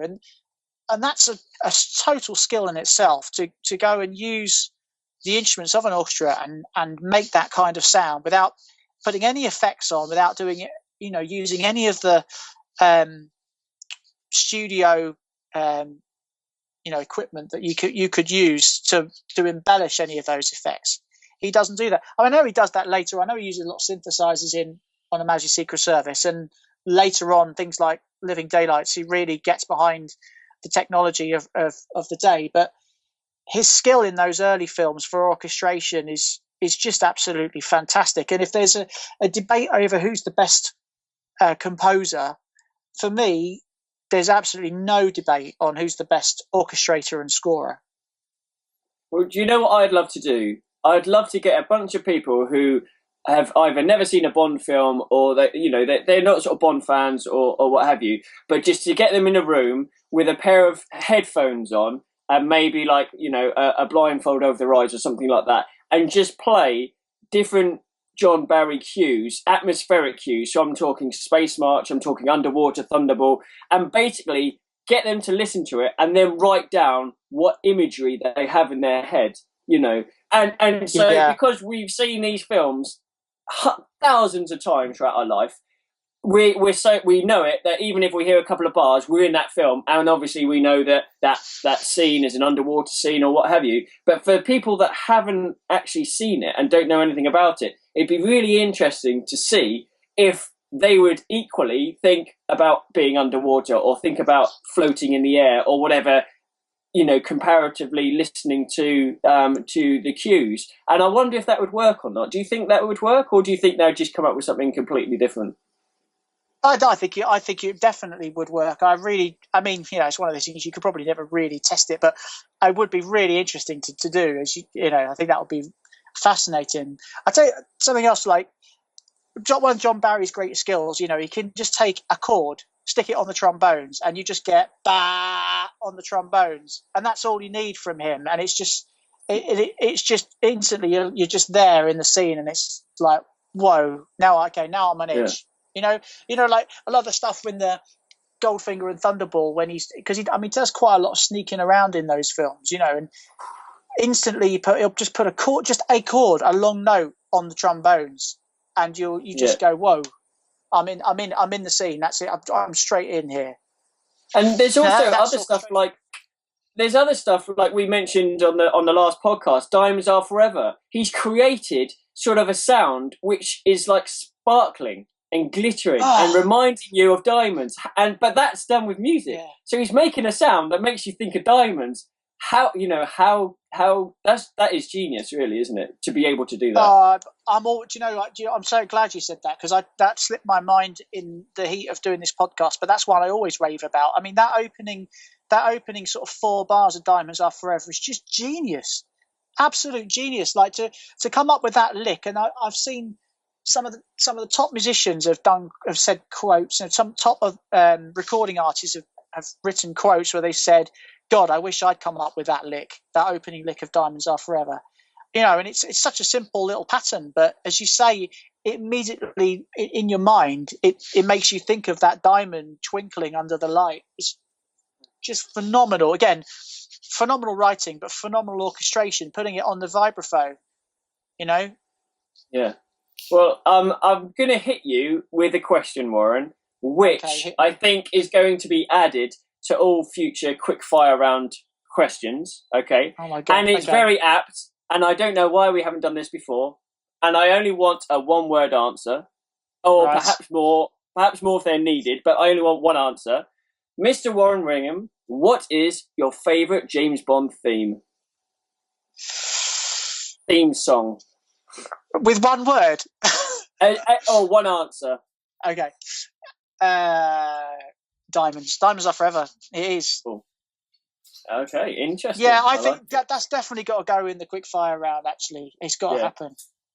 Definitely. There we go, Diamonds. Good answer. It is such a good film. The bass line what in Diamonds. about you guys? What about you guys? What did you say, Tom? In your list. Oh, that is a tough one. I don't know if I can give you one answer. It is, I think, Majesties is up there in it, obviously. I think I've got two. I think lyrically, I think You Know My Name does it for me. I think that's amazing. We'll add the song as well. Yeah, it's a tough one. I couldn't possibly answer, but those two would definitely be up there. If you're allowed to give a lyrical one and an instrumental one, Majesties would obviously be instrumental. Yeah. My favourite sort of non-instrumental Bond theme is Goldfinger for me. I think that's the one that if I listen to, I get we've said it loads of times before, but your body just gets shivers all over. You get that energy. Those opening notes, I just can't get enough of Goldfinger, the song. I think it's brilliant. To quote you lads, it's definitely a banger. Mm. Yeah. So what do you think about the Bond music of the future then, Warren? Where do you think it's going to go? Yeah, this is a question that I always get asked, and I always find myself floundering for a really good answer. And actually, I quite liked, you're asking me what sort of future artist is that? Sort of what you're asking me on? Well, it can be whatever you want it to be, but I was thinking in terms of potential artists, but in terms of maybe composers as well, and the sound of future Bond movies. Yeah. Okay. Well. Okay. I'll answer both of those sort of questions. That future composers, I think I've said I'd love David Arnold to come back, but if he doesn't, another good shout, I think, to capture the sound is Michael is it Giacchini? Oh, the Incredibles dude. Yeah, but also one thing that went a little bit under the radar, I think, was that he did the film score for Jurassic Park last year, the new Jurassic World, or what it was called, and I went and saw that, and I thought he did a really, really good job of kind of emulating John for that. And of course, the Incredibles theme was all about emulating the John Barry sound, and that was a cracking score as well. So he's obviously got the ability, as well as being a fantastic composer in his own right, he can take a sort of genre to write in and nail it. So I think he would get my shout if David Arnold doesn't come back. But I want David Arnold to come back, even if he gets the Bond theme wrong. I tell you what though, man, that Incredible score is incredible. It is so Bond-like, and I remember watching that movie and being like, "This sounds like a Bond score." And I would, he's one of those that I think, in the same way that David Arnold did with Tomorrow Never Dies, he understands what makes that classic John Barry sound, but do something new with it. Do you know what I mean? It's not just a rip-off. It's like it's the DNA of that, but for something new. Definitely, yeah. So, what about a future potential artist or band? Yeah. I know that one that's been bandied around. I don't think it would happen now, but I really would have loved Muse to have done a track. I have to say, based on the one that they released for Spectre, I blimmin' hope that Radiohead don't release that one for a future one. I really wasn't a fan of that song, I have to say.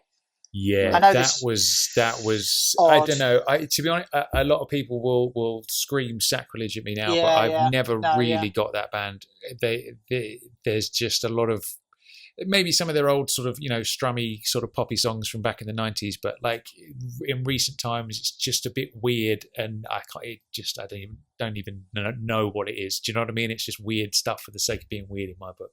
Loads of Radiohead fans are going apeshit right now. Jack Lugo's just blocked you on Facebook. Yeah. I mean, who else is there? The thing is, they're always going to go for the sort of flavour of the month. But I think the thing is, I think what we want as Bond fans, I think we want someone with a big, powerful, powerhouse voice, because that's what we're used to. I mean, Adele knocked it out the park with Skyfall.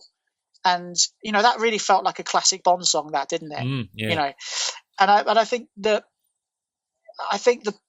part of the issue with Sam Smith was that it's in a range where you can't put any power into it, because it's a weak range of the male voice. I'm not saying that he's weak at it. He's fantastic at it, but it's a weak range to sing in, and that's why there was no drums on that track, because look, I don't think he has drums really in any of his stuff, or a very all the stuff I've listened to doesn't seem to be much drums, and that's because it would just drown out his voice. But I think for future sort of choices, I think if you go for a powerhouse singer, you're almost guaranteed a success, I believe.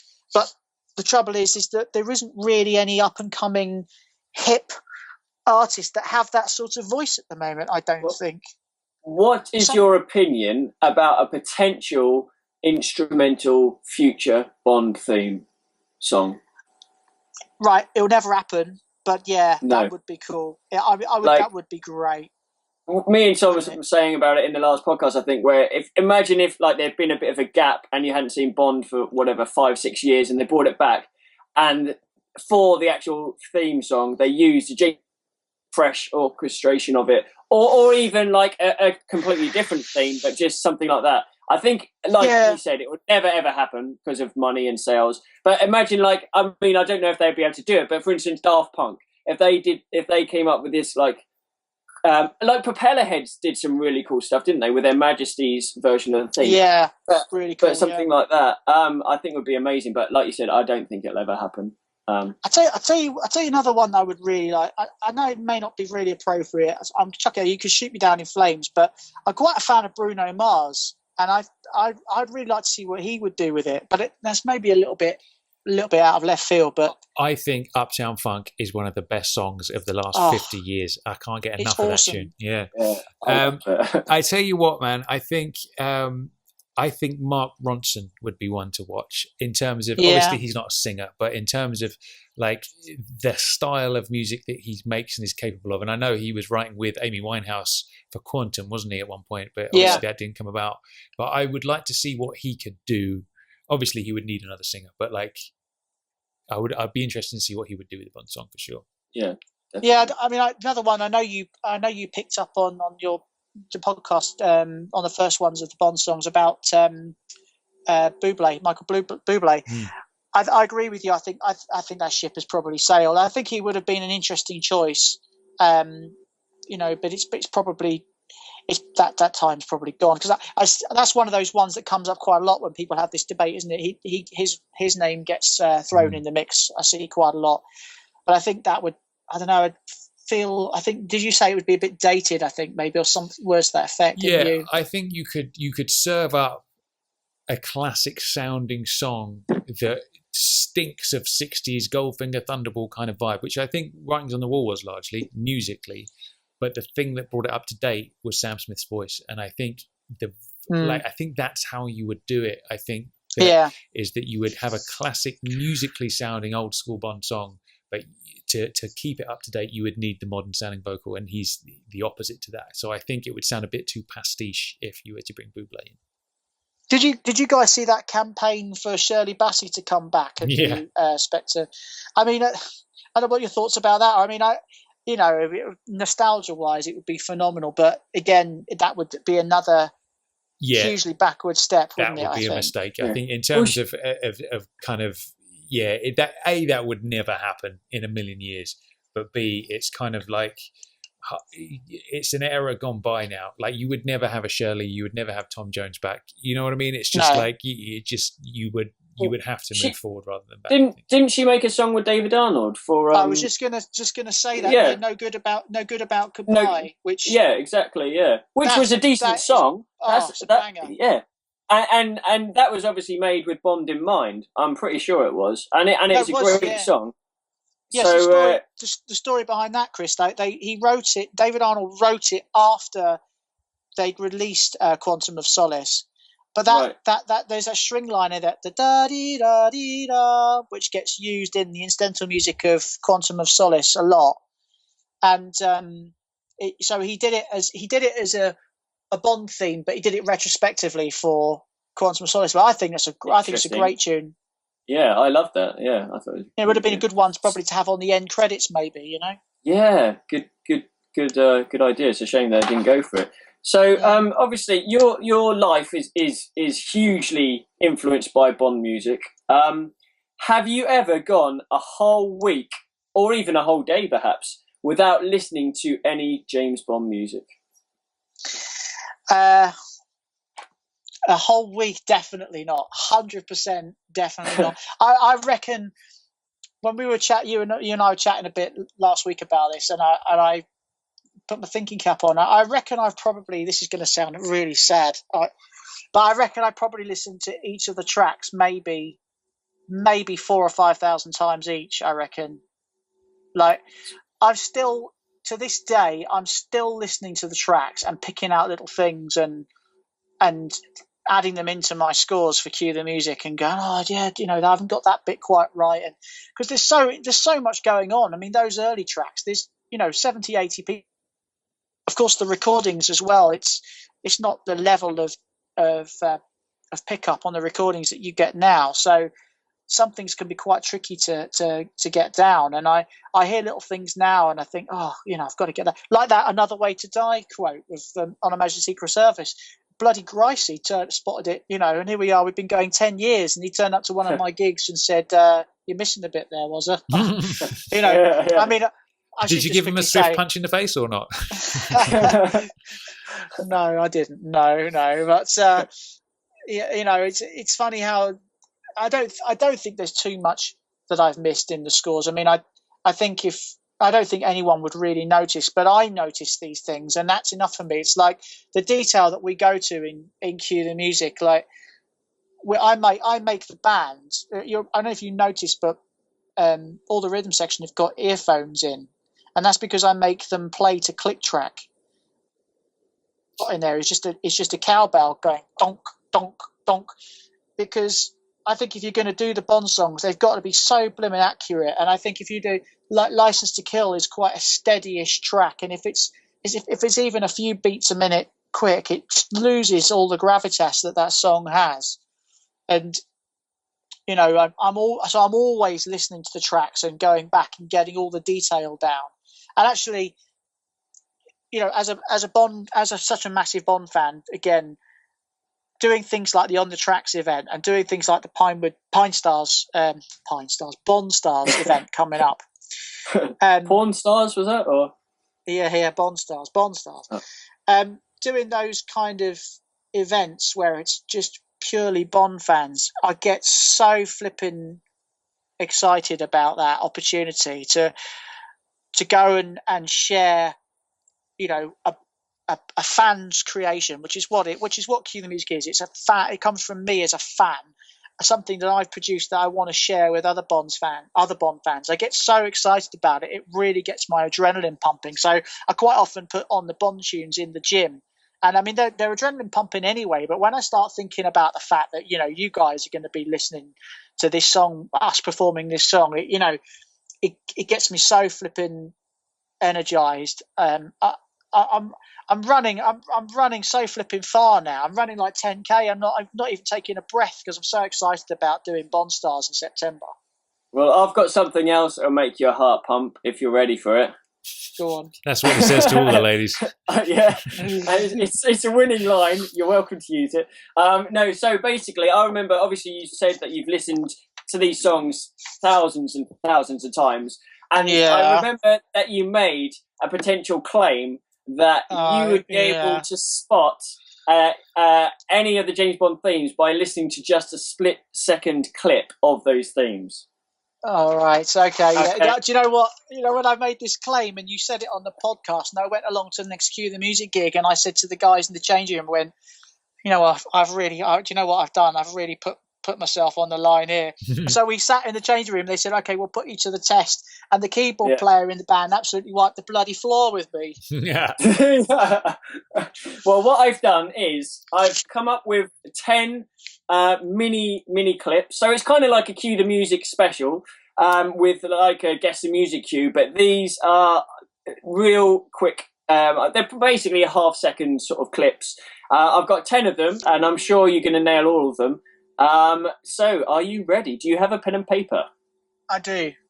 Okay, so everyone listening as well, you guys obviously, you guys and girls listening, put your guesses down, see if you can get them. They're a lot shorter than the guessing music cues, the normal ones we put out. But yeah, so here they are. These are all from theme songs, so they have to be from theme songs. So are you ready for number one? Oh God. Okay. Yeah. This could potentially end the career of Cue the Music if you get this wrong, Warren. There's no pressure here or anything. Yeah. Okay, so here is the very first music clip. Here we go. Okay, great. Got number one in the bag. Here is clip number two. Ooh, interesting. Here is clip number three. Good stuff. Clip number four. All right, have a go at clip number five. Here's clip number six. All right, have a go at clip number seven. Ooh, we're getting towards the end now. Here's clip number 8. 2 more to go. Clip number 9. Down to the last one. Here we go. This is clip number 10. There we are, everyone listening at home. Those were the 10 really quick second clips. I wonder if any of you have got any of them, or even all of them. And even more importantly, Warren Wingham, how do you think you did? Oh, God. I'm pretty confident on 9 of the 10 clips. Wow, okay, that's a good rate of return, just like the sheep. Yeah. That's good going.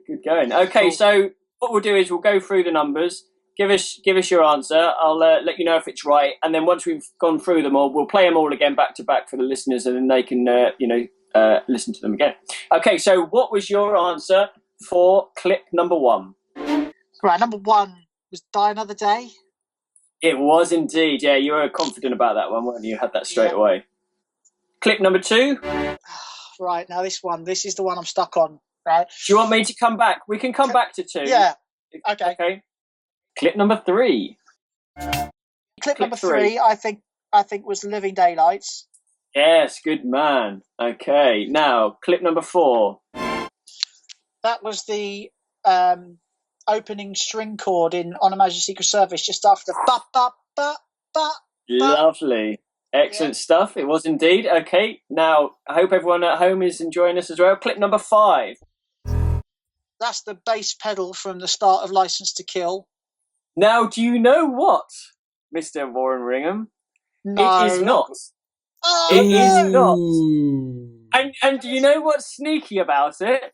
Is that even when I edited it, I still thought about License to Kill, and it wasn't License to Kill. So I know exactly where you're coming from, but we'll come back to that. Okay, So clip number 6. That's the descending harp flourish from The World Is Not Enough. Excellent stuff. Lovely stuff. Okay, so clip 007. I've got a question mark by this, but I think it's from Russia with Love. What was your alternative? I haven't got an alternative. That's good, because it was from Russia with Love. Well done. Okay, clip number 8. Yeah, now I'm pretty confident on this, but this could be a sneaky one. But I think I recognise the chord, and it's one I'm not so familiar with because it's a new one. Is it Writings on the Wall?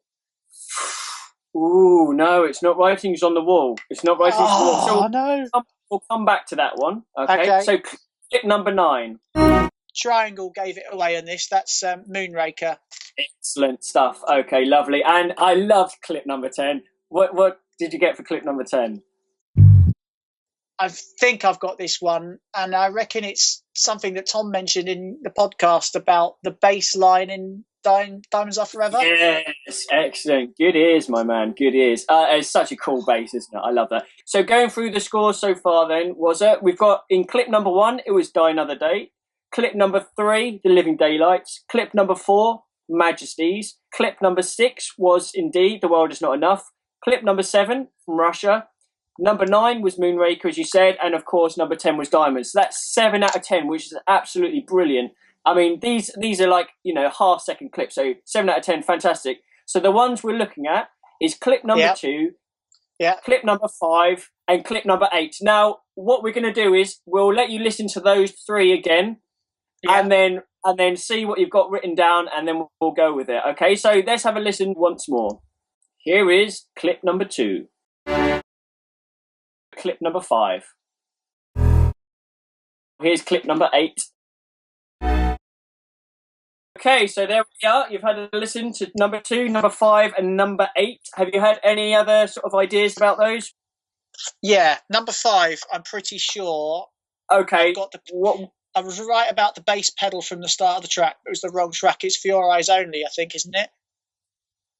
No, you know what? It's not For Your Eyes Only. See, that's what I thought it was that time when we listened back. See? Yeah. Okay, I tell you what. I think I know what it is. Okay, Tom, write it down. Write down what you think it is. Okay, man, 7 out of 10, absolutely fantastic one. That's brilliant. So the 3 clips, I'm going to tell you what they are now. So clip number 2 was from Live and Let Die. Clip number 5, that pedal, which sounded so much like License to Kill and a little bit like For Your Eyes Only, was from... Can I guess? Yes, Tom, you can guess. It's Another Way to Die, wasn't it? Yes, it was Another Way to Die, Quantum of Solace. Oh, yeah. And then finally, clip number 8, All Time High, Octopussy. So there we are. Excellent result there. 7 out of 10, 70%. Well done, Wazza. Excellent stuff, mate. Thanks very much. I'm gutted that I didn't get the 3, but they were tricky, especially that Quantum of Solace one, the Another Way to Die one. Sorry, that really did sound like For Your Eyes Only and License to Kill, didn't it? Mm. As soon as I was editing it, like I said, I literally thought, "Well, hang on a minute." I thought I was just like playing a bit to Another Way to Die. Where's the folder from License to Kill? And it obviously wasn't. And as soon as I heard that, I thought, right, that's got to go in there. So I knew there was one. That was my humdinger that I knew was gonna be a sneaky one. But the other 2 were both quite hard as well, you know, because it didn't show any of the big keys. Like when you listen to Daylight, you could hear it straight away. Moonraker, you could hear it straight away. But some of the others were a bit tricky. Yeah, excellent stuff, man. Well done. Excellent. Well done then, was it? So just to kind of round out today's interview, which has been fascinating, we've learned a lot, we have our ultimate Bond film question for you, which is, if you could make any Bond film with any actor playing Bond, any director, any particular story, what would you have? I'm not going to be too original here. I'm going to go with what you guys have said lots of times. I just watched On a Mostly Secret Service yesterday, and when I got to the end of it, I haven't watched it for quite a long time actually, and I watched it on Blu-ray, which for the first time, which was a real eye-opener because the detail is just so much better, isn't it, on those Blu-rays? But when it got to the end of it, I really, really thought, you know what, it's so disappointing that they didn't get a George Lazenby Diamonds and properly carry it on, the story on, a real continuation like they've done more recently with the Daniel Craig ones. I think that was just a really big opportunity missed there. Yeah, so you would have George Lazenby as Bond, you would make Diamonds Are Forever. Who would you have doing the score? Need I ask? No, you'd have to ask. Don't even have to ask. I'm not even gonna say the words. Beautiful, good stuff. So lovely. Finally then, where can our listeners find out more about you and most importantly, more about Cue the Music and live dates and all that kind of stuff? Yeah, well, obviously got the website, which is cuethemusicshow.com, and you can also find us on Facebook if you put in Cue the Music Show into the search. There's a couple of opportunities to see us this year. The dates are on the website, but we were down in Eastbourne in the south of England in August. Then we've got the big show, Bond Stars, for those people that have been lucky enough to get tickets in September. But then, probably the show I'm looking forward to, as much as Bond Stars actually, is we've got our full theatre show where we're doing all the tunes, because Bond Stars is just a trimmed down show. I'm really looking forward to that, obviously, but doing all the songs is just brilliant. And so we're back at Fleet at the Harlington Theatre on the 27th of November. And I know that there's quite a few JBR listeners coming to that. I think they pretty much bought out their entire front row. Well, so I'm one of them, so I'm looking forward to that. I've got my seat ready to go. Yeah, I'm looking forward to that. Front row, cue the music. It's going to be so good, man. I'm really looking forward to that. Oh, yeah, I'm really looking forward to seeing you there, Chris. And don't bring any rotten fruit with you. Is a tomato a fruit? I was going to bring a couple of those. Or eggs. I could always bring eggs, something like that. Rotten eggs, maybe. That would do just a good job, wouldn't it? I tell you what, you guys, when you mentioned about Bond Stars the other week, and I wasn't feeling nervous about Bond Stars at all, and then you guys were talking about it on your podcast, and now you've put the fear of God into me about it. I tell you. Yeah. Well, I'd be shitting myself if I was you, just to. You're a couple of wind-up merchants, you really are. Cool stuff. Well, thanks for joining us on the show today, was it? It's been a long time coming, as we said, and it's been illuminating. Your little segments there were really cool to go through, and I'm sure our listeners kind of learnt a lot as well. No, thank you so much for having me on. I've had a brilliant fun chatting to you guys, and I just keep doing what you're doing. I love this podcast. We all do. We're all great followers, and just keep up the great work, and thank you very much for having me on. No worries. Cheers, man. Yeah, it's been a pleasure, and look forward to seeing you in Fleet and hopefully in Bond Stars as well. Definitely. Cool. Take care, man. We'll see you soon. Cheers, lads. All the best. Bye. Cheers. Bye. Bye. So there we have it, Warren Ringham from Cue the Music. Now, for a man who literally blows his own trumpet for a living, Chris. What a lovely guy. I like what he did there. He is a lovely guy. He is good. And I think he quite enjoyed the quiz, the mini clips. I was really impressed, actually. Okay, so if we do the Guess the Music cue, I play maybe 4 or 5 seconds of these. These were literally like half-second clips. Yeah. And 7 out of 10. I mean, that's impressive, isn't it? That is. It is impressive. He did message us ages ago when we were doing a Guess the Music cue thing, and he said, "I reckon I could get any Bond song with like a half-a-second clip, because obviously this dude has probably performed these songs about 1,000 times each over the years, probably more even. So it's like he's gonna have a fine-tuned appreciation for that and knowledge. So it was only fair to put him to the test, wasn't it? And he did very well, because some of those were really difficult, weren't they? Yeah. Well, I put a couple of real sneaky ones in there, ones that sounded quite similar to others.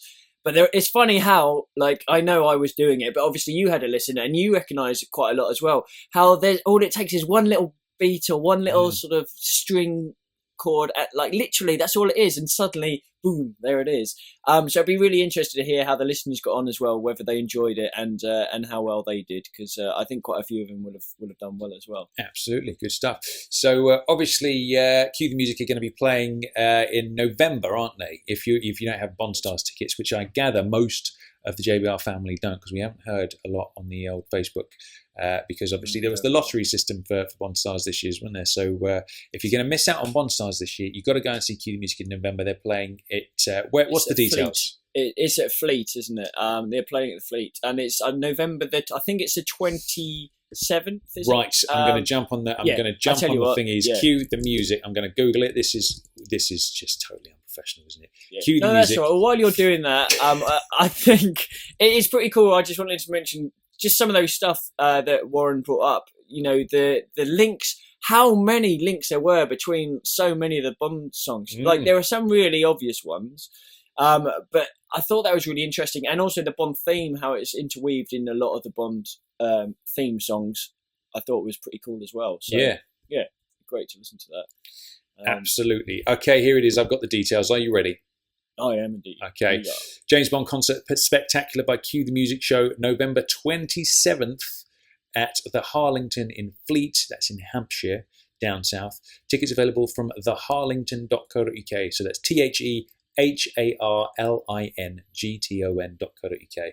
Grab your tickets. They are fantastic. I believe you're going to be going to that, aren't you, Chris?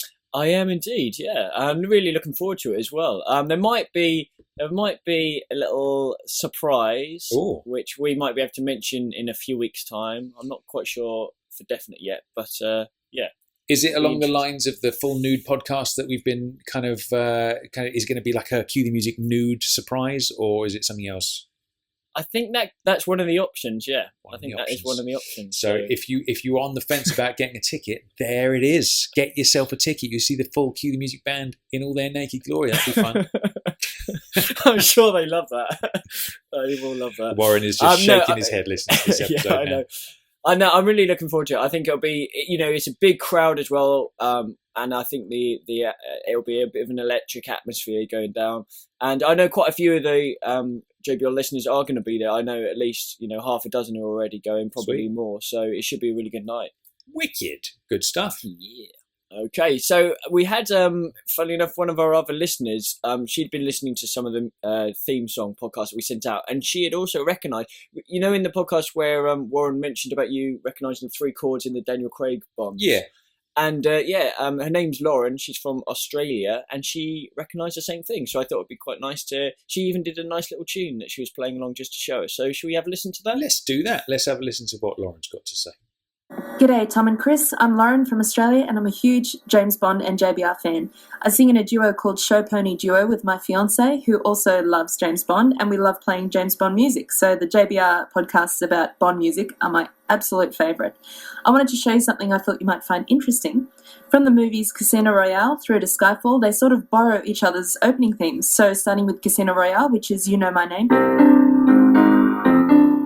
So this intro uses these 3 chords, which is really just a slight change up of the John Barry orchestra theme that we know and love. And then we move on to Quantum of Solace, which is Another Way to Die. I know the player with a slick trigger finger for Her Majesty. And that should sound very familiar because then we move right on to Skyfall. So it's still using those same 3 chords from the past 2 songs, except this one also copies that sort of rhythmically constant higher note from Another Way to Die, the bit that sounded like this. So there you go, Quantum uses bits from Casino and Skyfall uses both. So that's what I like to call the Bond theme trifecta. Hope you found it interesting, and drop us a line if you know anyone who wants a party band that'll play Bond music. Looking forward to next show. Well, there we go. She's found the secret code as well. Good stuff. Mm-hmm. There it is. Isn't it fun how there's all those little things to discover? I suppose the biggest one for me was that little hint. I think I remember Warren saying Matthew Grice is the one that spotted it. The little quote of On Her Majesty's Secret Service in Another Way to Die in the little guitar line. I'd never spotted that before. I've listened to that song a million times, and now I can never not hear it. So it's great. There's always something to discover. And little stuff like that going on. It's great, isn't it? But how cool is that in terms of, that's obviously done on purpose, and it's only a little thing, but it's a little nugget in there, isn't it? That's purely, obviously it's great music, but it's also such a cool thing for the fans, isn't it? It's just... Do you know what it is as well? To me, that shows like a level of appreciation for the music that's gone. Do you know, if, for example, say Barbara phones me up, she says, Tommy, I need a song, sort me out. I go, all right. My first port of call will be like, right, let's choose my top 3 Bond songs that I want a bit of Majesty's in there. I'll have a bit of, I'll have a bit of You Know My Name in there. I'll have a bit of something else. Do you know what I mean? That would be my, right, let's try and capture the essence of those 3 and put it into one. And that tells me that that's kind of what Jack White perhaps did, or, some of the other writers who wrote those songs have gone through and been like, right, let's just take that little bit of genius from there and mix that together with this. And it's fun, man. I like it. Well, when that call comes, let me know and I'll come to the recording session. All right, man. Cool stuff. Get your tambourine and backing vocals. It'll be great. Yeah. Lovely stuff. Cool. So you know what it's time for now, don't you? It's a little bit of Bond trivia answer. It is indeed. So you went first today, I believe.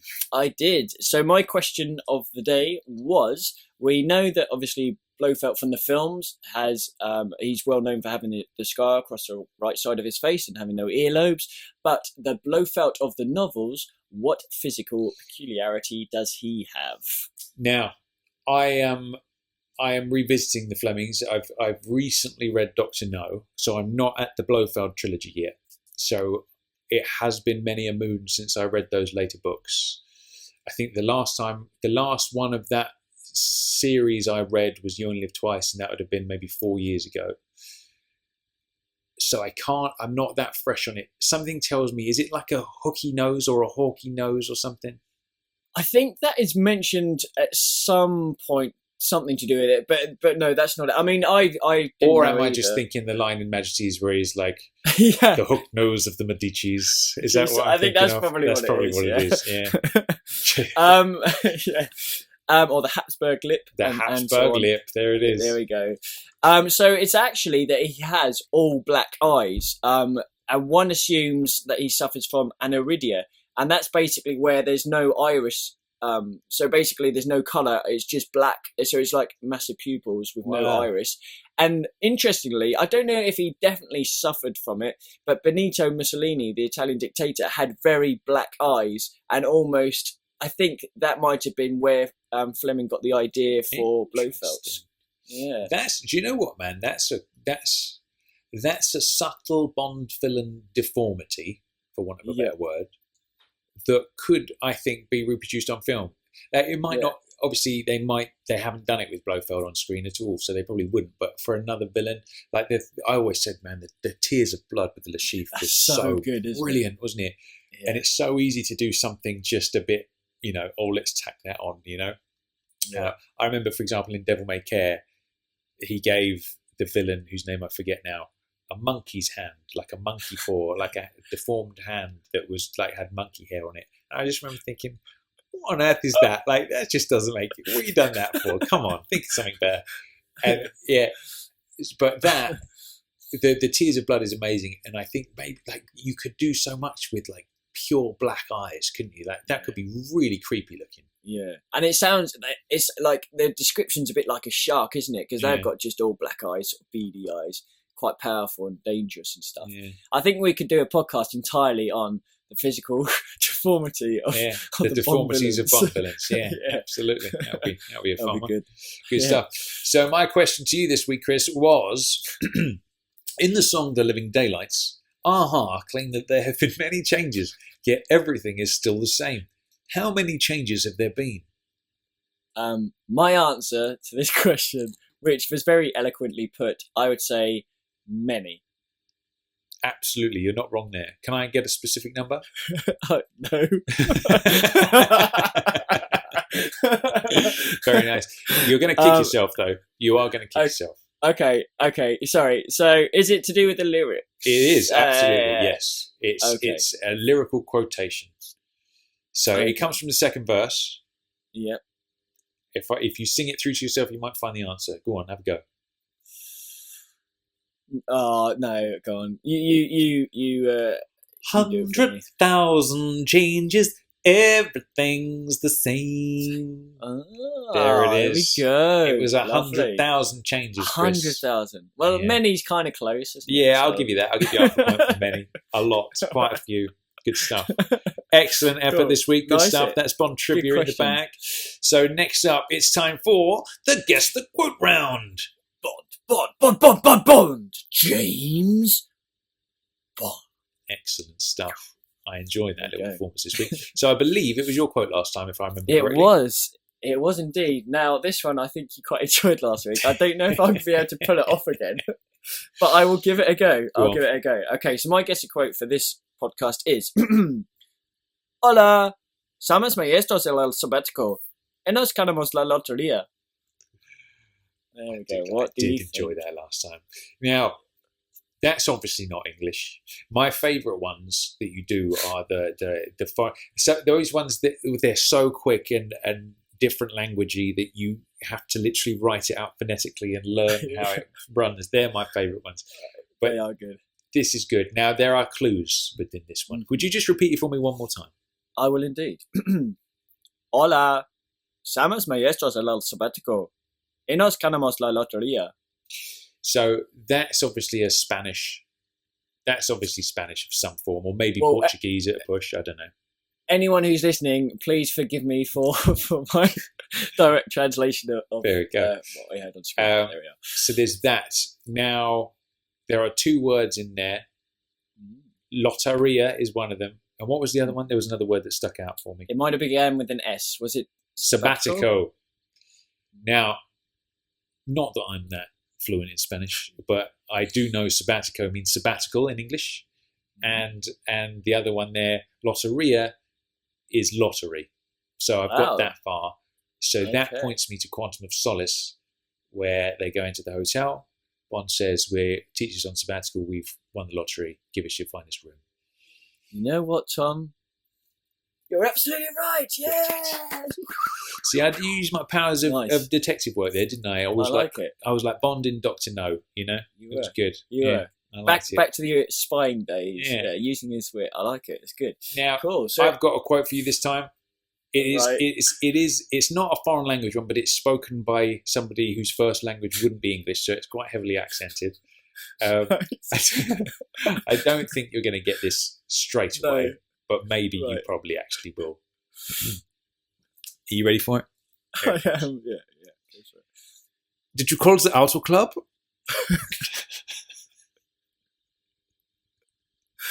That was so good, Tom. That was brilliant. Now, this one's going out to my main man, Ralph Lewandowski. He's going to know what this is straight off the bat.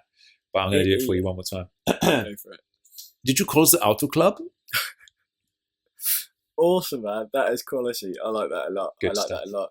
Okay, that's definitely ringing some bells. Bells. Obviously, I'll reveal the answers to that particular conundrum next week. So get your thinking caps on. Perhaps watch some Bond films if you're not sure. But there you go. So we had a listener quote last time. Is that right? Yes, that's right. So we had a listener quote from Ken from Richmond. Should we play his original quote? Let's do it. Please forgive the theatricals. It's a hangover from my Oxford days. Now, I don't mean to tread on any toes here, Chris. Right. But I would say that is a man who he's a contender for the crown of the golden voice, wouldn't you say?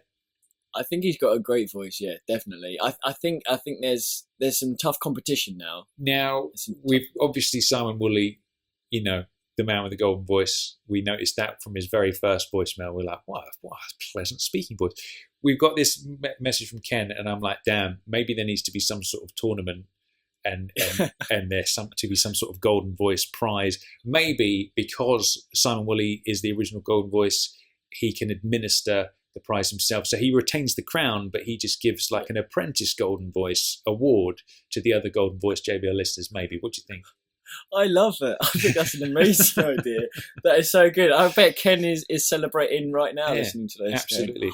Well, that is a wonderful speaking voice and a wonderful performance of the quote as well. So did you have any ideas on that one? I definitely had some ideas. Yeah, I think the hang up from the Oxford days, that definitely was a reminder. And he mentioned it was from his favourite Bond film, and it's one that I love as well, and I can't get around to reviewing, but I think it's from The Living Daylights. Okay. Do you agree with that, or what are you thinking? You know what? My first thought went to Gustav Graves. Yeah. Oh, that's an interesting one. I can see why. Yeah. And then my second thought was actually, it's probably not that, because that's probably not going to be his favourite film, let's face it. And then my thoughts went to possibly Hugo Drax. But then I can't think of, I'm not sure what scene that would be. But it's one of those I know is familiar. I know I've heard it. And I can't quite place it at this point. So go on then, lay it on me. The Living Daylights one, the scene where I think it's from is, after Bond and Kara escape the Russian airport, from the airport. Oh, yes, it is. I've heard it now. I know it. You've told me that, and I know exactly who it is. It's come straight into my brain. I can hear the performance perfectly in my mind's ear. Yes, go on then, lay it on us. Go on. Who is it? It's Cameron Shah, isn't it? Yeah. Yes, it is. Well, I think it is. I'm pretty sure it is. Yeah, definitely. Absolutely. Cool. Should we have a listen to Ken's answer? Let's do it. Cool. Okay. Hello, JBR. It's Ken from Richmond. Firstly, wanted to say a huge congratulations on reaching 100 episodes. Now, for my quote of the week, I gave you a quote which gave away the fact that the quoter was very well educated and pretending to be someone he was not. That might have clued you in as to who it was. It was, in fact, the inimitable Art Malik in... So there we are. Good stuff, Chris. You basically set me up and I scored the goal, so thank you for that. You had that straight away. It took me 3 tries to get there, but we did it. But it's funny though, isn't it? How sometimes you're not quite sure, but as soon as you get that link, it's just like the light bulb going off, and suddenly you can see it, you can hear it, you're watching the film, and it's great when that happens. Yeah. Do you know what it was? I think what made me think Gustav Graves was that scene where he parachutes into London, and I thought maybe he would have said that as he's landing or something stupid. I'm sure there was something about him going to Oxford University, him in there or something along those lines, but I haven't seen that film for a while. So no, me either. Let's move swiftly on. So we got another listener quote this week, haven't we? We have indeed. Now this one is from Chris Emery, and let's have a listen. Let's do it. Hi Tom and Chris, it's Chris Emery here, and I've got a listener quote for you. So it's a woman, so you'll have to bear with me. Not my strongest suit, but here goes. Haha, you're mad, you know that. See what you think of that. I'll phone back later with the answer. Cheers. That is quite an intriguing one, wasn't it? What do we think of that one? I've got some leads. It's not one I'm immediately. I've got one likely candidate, I think, but I can't picture that scene where she would have said that particular line. So I'm gonna get my thinking cap on, and I'm gonna do some research on that one. I think it's quite good. I'm the same. I think I've got an idea, but do you know what I like is some of them are do you expect me to talk? And it's like, well, I think I've got an idea about that one. But then when you get the sort of quotes where either it's one where it's you've got an idea but you're not quite sure, or maybe it's a minor character who's not in much, or something like that. I like those ones because it does make you think. This is a good one. Great one, Chris. We enjoyed that. Well, thank you for that, Chris. We'll obviously find out the answers to that one next time. Good stuff. It was a good round of quotage this week, I feel. Good stuff. I enjoyed myself. So next up, it's time for... Who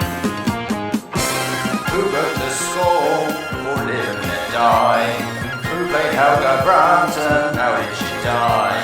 Who wants to stockpile the water in Bolivia? It's Tommy Trivia. That's right, it's time for Tommy Trivia. This is where Chris takes me through the 007 Trivial Pursuit deck and quizzes my Bondian knowledge. Sometimes the questions are ridiculously easy. Sometimes I don't listen to them and I get them wrong based on the fact that I didn't listen. And sometimes they're actually quite challenging. And sometimes they're actually wrong and I have to correct them. So it's fun. Okay, now remember the last one though. I have to bring this up because the whole thing about the iceberg submarine, and you were like, "No, it's not a submarine. It's a boat or whatever." And I kind of wasn't really sure. Well, where the debate came from was I was like, "What, a submarine?" I just thought it was like a disguised boat because you never see it submerge, and obviously, I just thought it was a disguised boat. And you said if it was a submarine, it would look like an iceberg, wouldn't float in the water, would it? It wouldn't be under the water floating. So, any passing swimmers would be like, well, that's a bit weird. So, so it was a bit of a mystery of how you would categorise that vehicle. But, so from a logical perspective, if anyone saw it fully submerged, I mean, it wouldn't look right. But if you think about it, the open hatchway was a sub-hatch. It was. And it could be that the submarine was literally...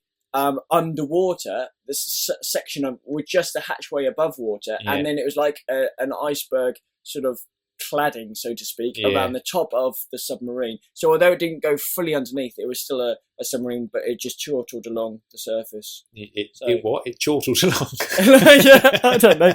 It chugged along. I like that. I don't know. I'm going to use that term now. Chortle, just chortling along.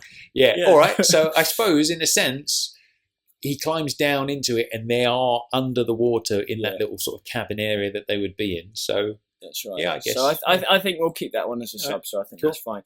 Okay, so on to this week then. We're going to start with cast and characters. Lovely. Okay. So, Mr. Thomas Sears, who plays Wei Lin? Who plays Wei Lin? That would be Michelle Yeoh. It would indeed. Lovely, lovely. Okay, on to question 2, the films. Now, when Bond meets Solitaire, which tarot card does he first select? Does he first select?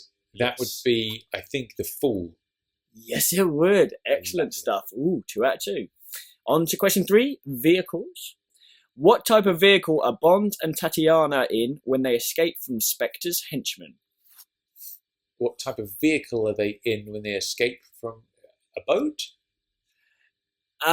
They are in a boat, and it's I guess you'd say just a speedboat, wouldn't you? But yes, indeed, okay. yeah.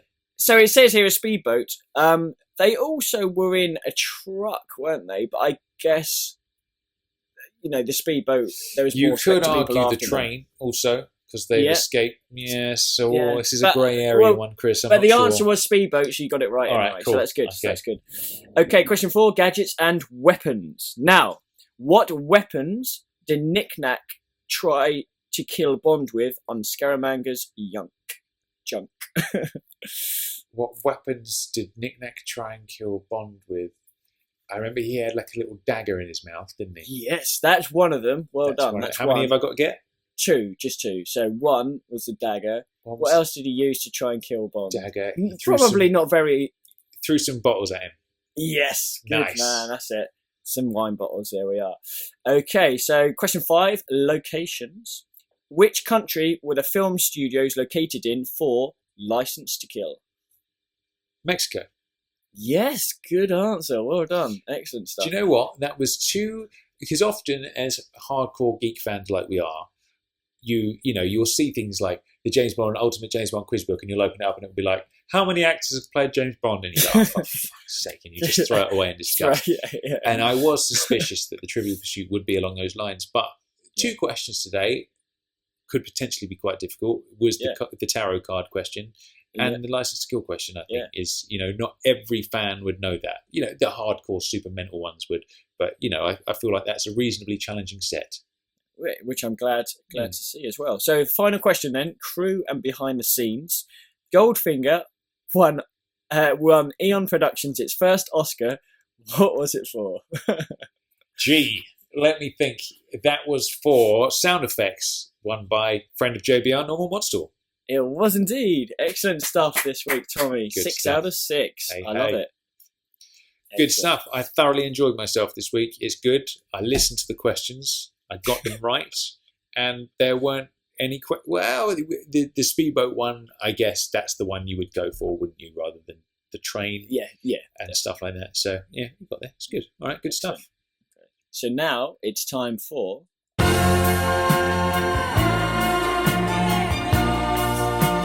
It's the music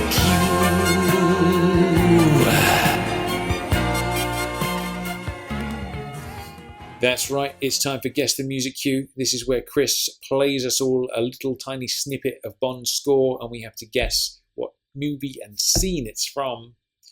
What did you have for us last week? Let's hear that one again. Well, last one, I remember you weren't 100% keen on the potential music. God, yeah, I just remember what it was now. Shit. So I've got an idea that you'll probably know what film it's from. But should we have a listen anyway? Let's do it. Come on in. Bleed. Let's get this over and done with. Okay.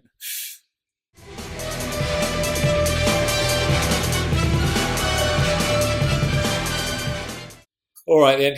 Is it that brilliant bit where he's on the big wave and all that? Is that the bit or not? No, I didn't want to sleep that low. I couldn't sleep that low. No, it's quite a bit early on than that. It's quite a bit early on. It's quite early on. Is it? Oh, so it's not what else I was thinking. I was thinking maybe the car battle, but it's not that then. No. Is it? Your action is the right sort of line of thought, though.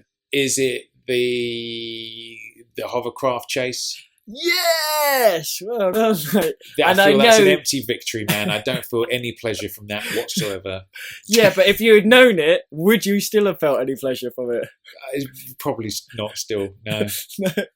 Yeah. So this is a segment right towards the end of the hovercraft chase. Do you remember what happens at the end of the hovercraft chase, Tom?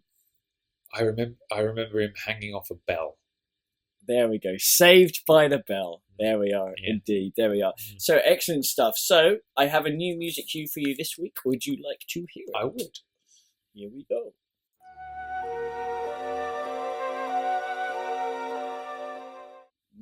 So what are your thoughts on that one then, Tom?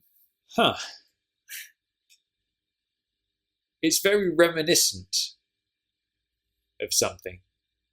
Yeah. But I'm not sure what it is. I've got a suspicion of who the composer would be, but I don't know what film it is, and I don't know what scene it is. But it's a definitely tricky one. This one, isn't it? It is a tricky one. Yeah, good stuff. Well, all right, yeah, we'll play it for you next time and see what you come up with. Yeah, we'll find out next time, obviously. Good stuff. So next up, what do we have for the people, Chris? So next up we have, what's the next line? Pew, pew, pew, pew, pew, pew, pew, pew, pew. There it is. Rapid gunfire there, Tom. There it is. For new initiates, basically this is a bit like the Guess the Quote round, but you have to immediately do the next line. So if, for example, the question of the week was, do you expect me to talk? The other person would have to respond, no, Mr. Bond, I expect you to die. So there it is. So hopefully I've illustrated the rules of the game adequately for any listeners. Do you think I did well there, Chris? I think you did very well. I might just add that the first time we kind of get a listen to it, let it sink in, and then we get it one more time. Although if we feel confident enough to play it first time, then we'll give it a go. All right, good stuff. Yes, right. Good. So it's my turn this week, isn't it? It is, and okay, let's go for it. Good stuff. What we got? Here's the line. Are you ready? Yes. I'll keep the wine properly chilled. And everything else warm? Perhaps. So close. You've got it. I'm giving you the points. I'm giving you the points. But you can redeem yourself. If I do the line, you then have to do the following line, right? So okay. I'm gonna do the two lines, and then you give me the next line after it. So you had it. So here it is, right? I'll keep the wine properly chilled, and everything else warm, I trust. And then the next line will be, and everything else warm. There it is. And everything else warm. Yeah, there it is. Lovely. I love it. Good stuff. And it's such a loaded line as well. It's brilliant, isn't it? It is brilliant. So good. I love Roger and his loaded lines. It's great. It's brilliant. Good cool. stuff. Good one this week. So that brings us on to our final round of the day to round out today's episode, which is... I can't remember who went last week or not. I tell you what, I'm just going to do the O. James bit, and you can do the rest of it. No. Who did it last week? No, I did it last week, so it's your turn. But I'm supposed to think of a quote, and I haven't. No, I've given you one on the notes. Have you? Let me see. Yeah.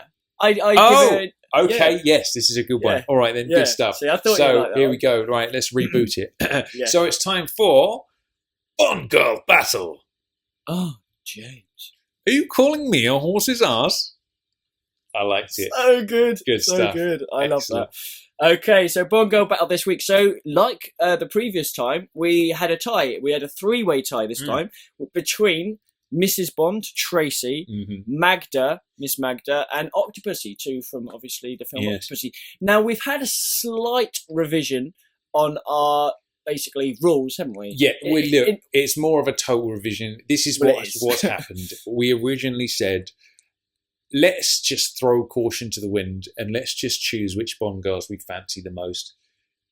Then we actually did a couple of episodes of Bond Girl Battle and realised that it's probably a little bit awkward, considering we've interviewed some Bond girls, and hopefully there will be more Bond girls coming on the show in the future. So we can't really sit here and say, oh yeah, she's got a nice pair of tits on her, let's make her win. Because then if she's on the show next week, it's Which really one are you awkward. referring to? It's, you know what I mean?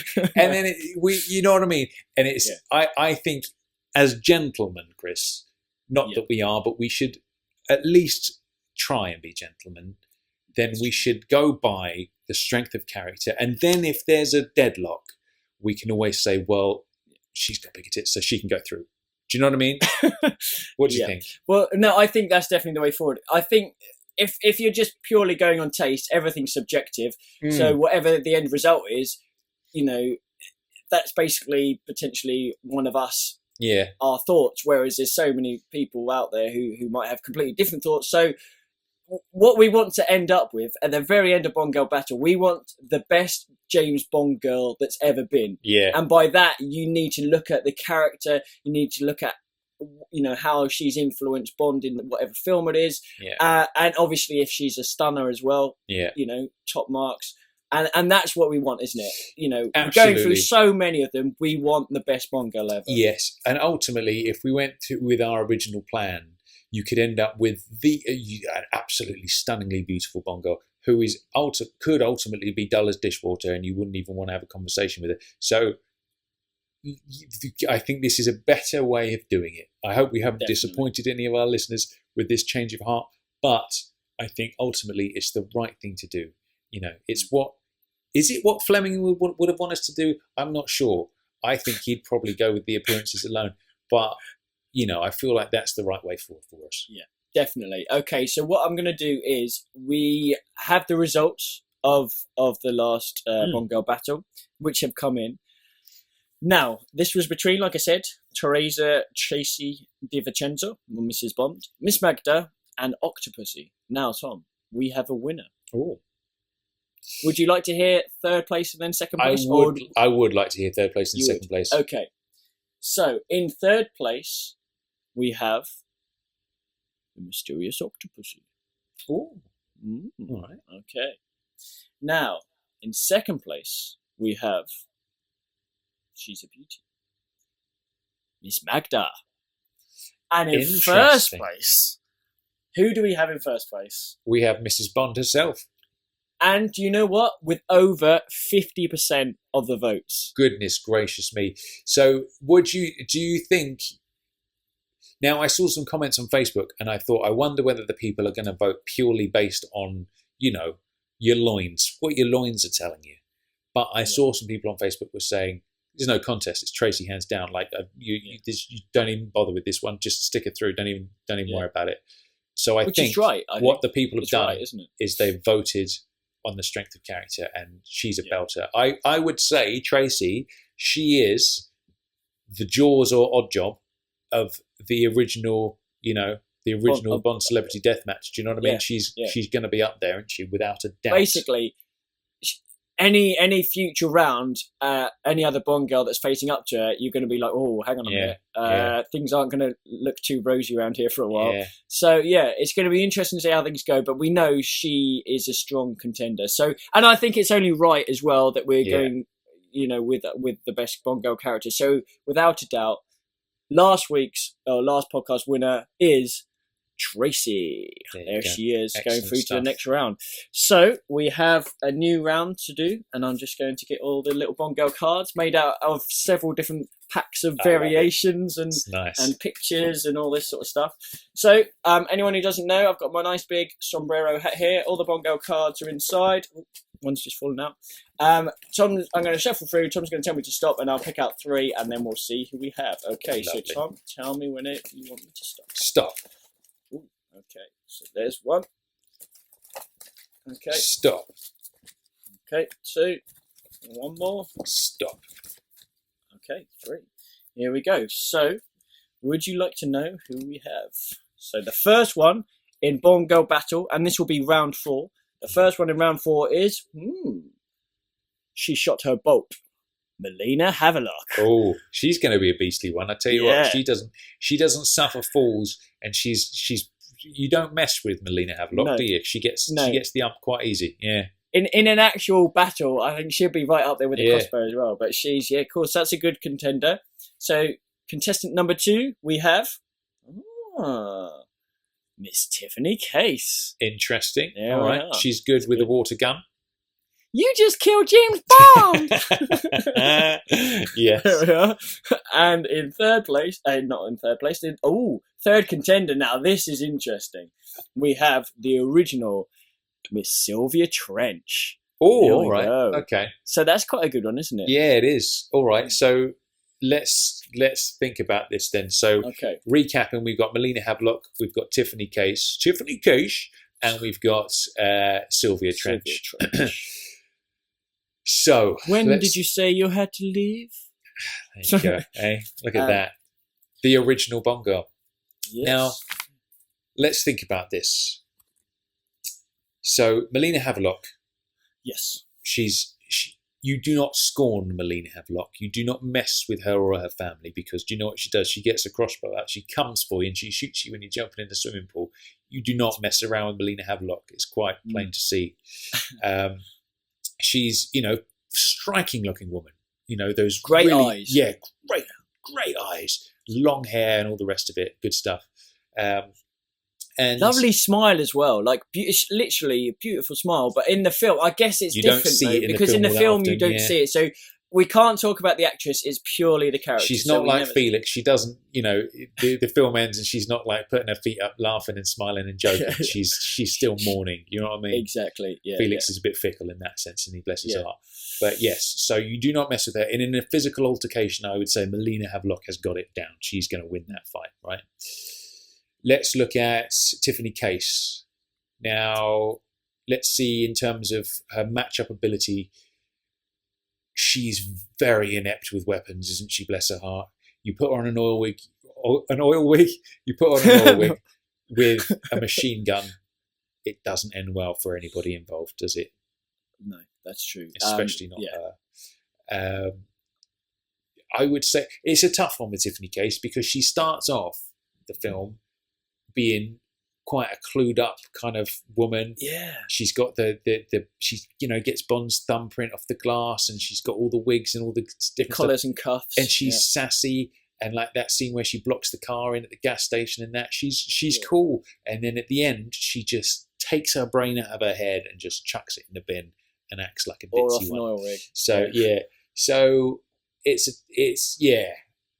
shame though, isn't it? It is a shame, yes. And I think we should there should be some sort of angle about their suit. Do you think we should look at them as their suitability to Bond as a partner, or is that too in Tracy's favour? I guess it would be, but then is that a problem? I don't know. But then Bond he's not looking for he doesn't want to be suited, does he? He wants to be the bachelor. So no, I don't think we should do. All right. I think that's a fair point. He sees him as passing fancies, doesn't he? For not all the time, but for the majority. Right. Good stuff. So yes, not Tracy, Tiffany. Trench. Yes, little bit of a wishy-washy one, I would say. Yeah. Sylvia Trench, the original Bond girl, she's there right at the beginning. She's also there in From Russia with Love. But we never see her in action. I feel like Sylvia Trench is Bond's bit of stuff that he plays around with, as a little tinkle with, when he's off missions and he's like, to be honest, I'm a bit bored. I'm gonna phone up the Old Faithful, get my little rowing boat out with we'll go down the park and sit in the rowing boat for a bit. I'll make some sandwiches or whatever. Bring my champagne. And Sylvia will be up for it. Do you know what I mean? I feel like that's what that is. She's always up for it, isn't she? Yeah. She's always up for it. Yeah. So, But I feel like, I tell you what must be said in her favour, 1962 Dr. No, she's a woman who, and back in the day, I'm sure people would have frowned upon this sort of behaviour. She's a woman who knew what she wanted. She sees Bond at the table. Next thing he sees her, she's wearing one of his shirts. She's playing golf in his bedroom. And you could be like, oh, what a harlot. But that's old school. We don't that's a woman who knew what she wanted. She wanted some Bond beef. She made that happen. And I say all the power to her. She's a strong woman and she knows what she wants and she goes and gets it. So definitely bring it on. Yeah, definitely. No, I like it as well. And the fact as well, casinos are kind of like a man's world, aren't they? Whenever you picture casino, obviously James Bond, but outside of that, you picture these high rollers as men for whatever reason. But here you've got like this really beautiful, striking woman who's obviously, wealthy and she's into her gambling. And I think, she just suits that scene so well, Sylvia Trench, and I think what you've just said there, she holds her own in a man's world, And at the end of the day, that old school thing of her being a woman and the word slutty or whatever, outdated, rubbish. If she wants to get some dong, she's welcome to it. She can climb aboard, bring it on. Excellent stuff. Your henchman dong. Yeah, well, I'm not sure he'd be. Well, maybe. I don't know. So I've got some pictures going through my head right now. Totally inappropriate for a family show. Not that this is a family show on any level, but there we go. Anyway, sidetracked. Right. So this is tricky. Yeah. But anyway, what are your overall thoughts between the films? I have a definite winner in mind. Okay, and I think I know who it is. I think Yes. I believe that. I think there's a good case for Sylvia Trench. If Sylvia Trench had been a main character, do you think that would have worked? I mean, obviously it wouldn't work, but it would have been a different. She was almost going to be like a money penny, wasn't she? Yeah, She was going to be a recurring character. She was going to be Bond's missus that he'd be tumbling around with at the beginning of the film. He gets the call from the office, he goes in, and we don't see her again. Do you know what I mean? She was going to be like that little thing, which I would have liked to have seen more of. Actually, I would have liked to have seen that explored. Obviously, that didn't come off. But even if you didn't have it in every film, like say we didn't see her in Goldfinger or Thunderball, but or even maybe You Only Live Twice, but maybe if she popped back for Diamonds or Majesties or something like that, and you just saw, oh look, it's Sylvia Trench again, and that might have worked. I don't think it would have worked if she was in every film. But do you know what? I've said it before, man. I've seen that meme going around the internet. Paris Carver should have been Sylvia Trench. I think that would have been quite business cool if they'd have done that. Yeah, definitely. Yeah, that definitely would have been cool. But there we are. So I think, it's tricky. I think Tiffany Case. I think the latter part of the film just that's a losing case, shall we say, for her. Just it's a shame because she does start off quite well, but I think based purely on shooting yourself off an oil rig, you've got to say goodbye to that, haven't you, really? And as well, when you're not that this is a competition of combat, but when you see the precision which Melina can handle that crossbow, Gonzalez is jumping off the board, bang. She hits him at such a perfect moment. Everyone around him doesn't even realise it's happened. Yeah. You put that against Tiffany. I mean, it's just not even a contest, is it? Okay. And so we'll say goodbye. We've never seen Sylvia handle weapons either. So I think safe to say Tiffany. Yeah. She's out. I think definitely Tiffany's out. So we've got Melina and Sylvia, and I think I agree with you. I think it's going to be Melina is the one to take through. Just because the strength, what a character as well. I think she's got a mission. Her own mission is to avenge her parents. That is her mission. She's strong. She's adept. She's skillful. She was pretty good behind the de Chevaux going down the mountain before Bond took over, and all that sort of stuff. And I think, I think she's definitely good. I think Sylvia Trench is great for what she is. For the small amount of screen time that we get her. But I think ultimately Melina should go through. Were you happy on that one? Absolutely, let's do it. There we are. So no public vote this time, but we have Melina Havelock going through to the next round. Excellent. There we are. Cool. So that about rounds out today's episode of James Bond Radio, doesn't it, Chris? It does indeed. Now, are we going to drop a hint next week as to what's coming out on the podcast the week after? I think we perhaps should. So next podcast, obviously 2 weeks down the line, I would say... these are now my favourite bits of the podcast. I would say, if you like cats, right? If you like cats, and your ideal number of cats would be perhaps 8, then that might be a clue for what we're going to be talking about next time. Okay, yeah. I think that's cryptic enough. I think I've done well there. Yeah, I don't think anyone will get that. So, yeah.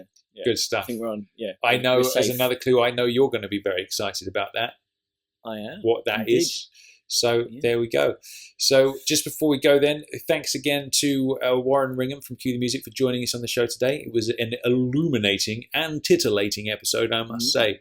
It was good. We learned a lot. Good stuff. Obviously, make sure you book tickets to their show at the Harlington in Fleet, November 27th. That's a Sunday. So you don't have to get a day off work or anything. You can get tickets from theharlington.co.uk. Make sure you do that. There's going to be loads of JBR listeners, JBR family members, and obviously you're going to be there as well, Chris. I would come along, but I'm not going to be around England, sadly, at that point, so I'm not going to be able to make it. Otherwise, I'd be there like a shot. Pyaum. That would be me. But again, yes, big thanks to Warren. He's been a very strong supporter of James Bond Radio since we started, really. So thanks for that, man. Thanks for coming on the show. And thanks for giving us your wisdom. It was lovely. Yeah, indeed it was. It was great to listen to all the little insights and everything like that. And also, it's quite a nice way to wrap up the kind of music of Bond. There are so many different aspects. We did the lost songs, we did the music cues, we've just done the theme songs, obviously, we've done today. And I think there are other little music things that we can mine further down the line. But, we've had nice sort of trio of podcasts about it. And like you said, great downloads. So it's obviously a subject which everyone's really interested in. Yeah. And it's so important to the Bond film, the Bond music in general. It really is, isn't it? Yeah. Yeah, I think hugely. There's definitely room for more music-based episodes. So we'll definitely rack out some more stuff. At the very least, we have to do our own tribute episode where we perform the songs ourselves, don't we?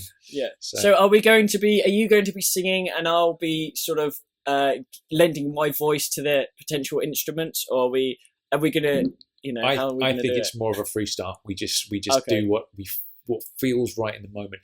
As we said in previous episodes, didn't we?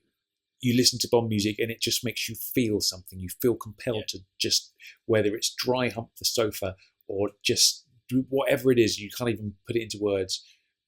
I feel like we just do that in our performance and just see what happens. Okay. Yeah. We might have to put a word of warning at the start of that one, just in case. Indeed. Good stuff. Well, until next time, I've been Tom Sears. I've been Chris Wright. And James Bond Radio will return with a mystery episode in 2 weeks. If you didn't catch the clue, that is. So we will see you then. James Bond Radio will return. Goodbye. Bye.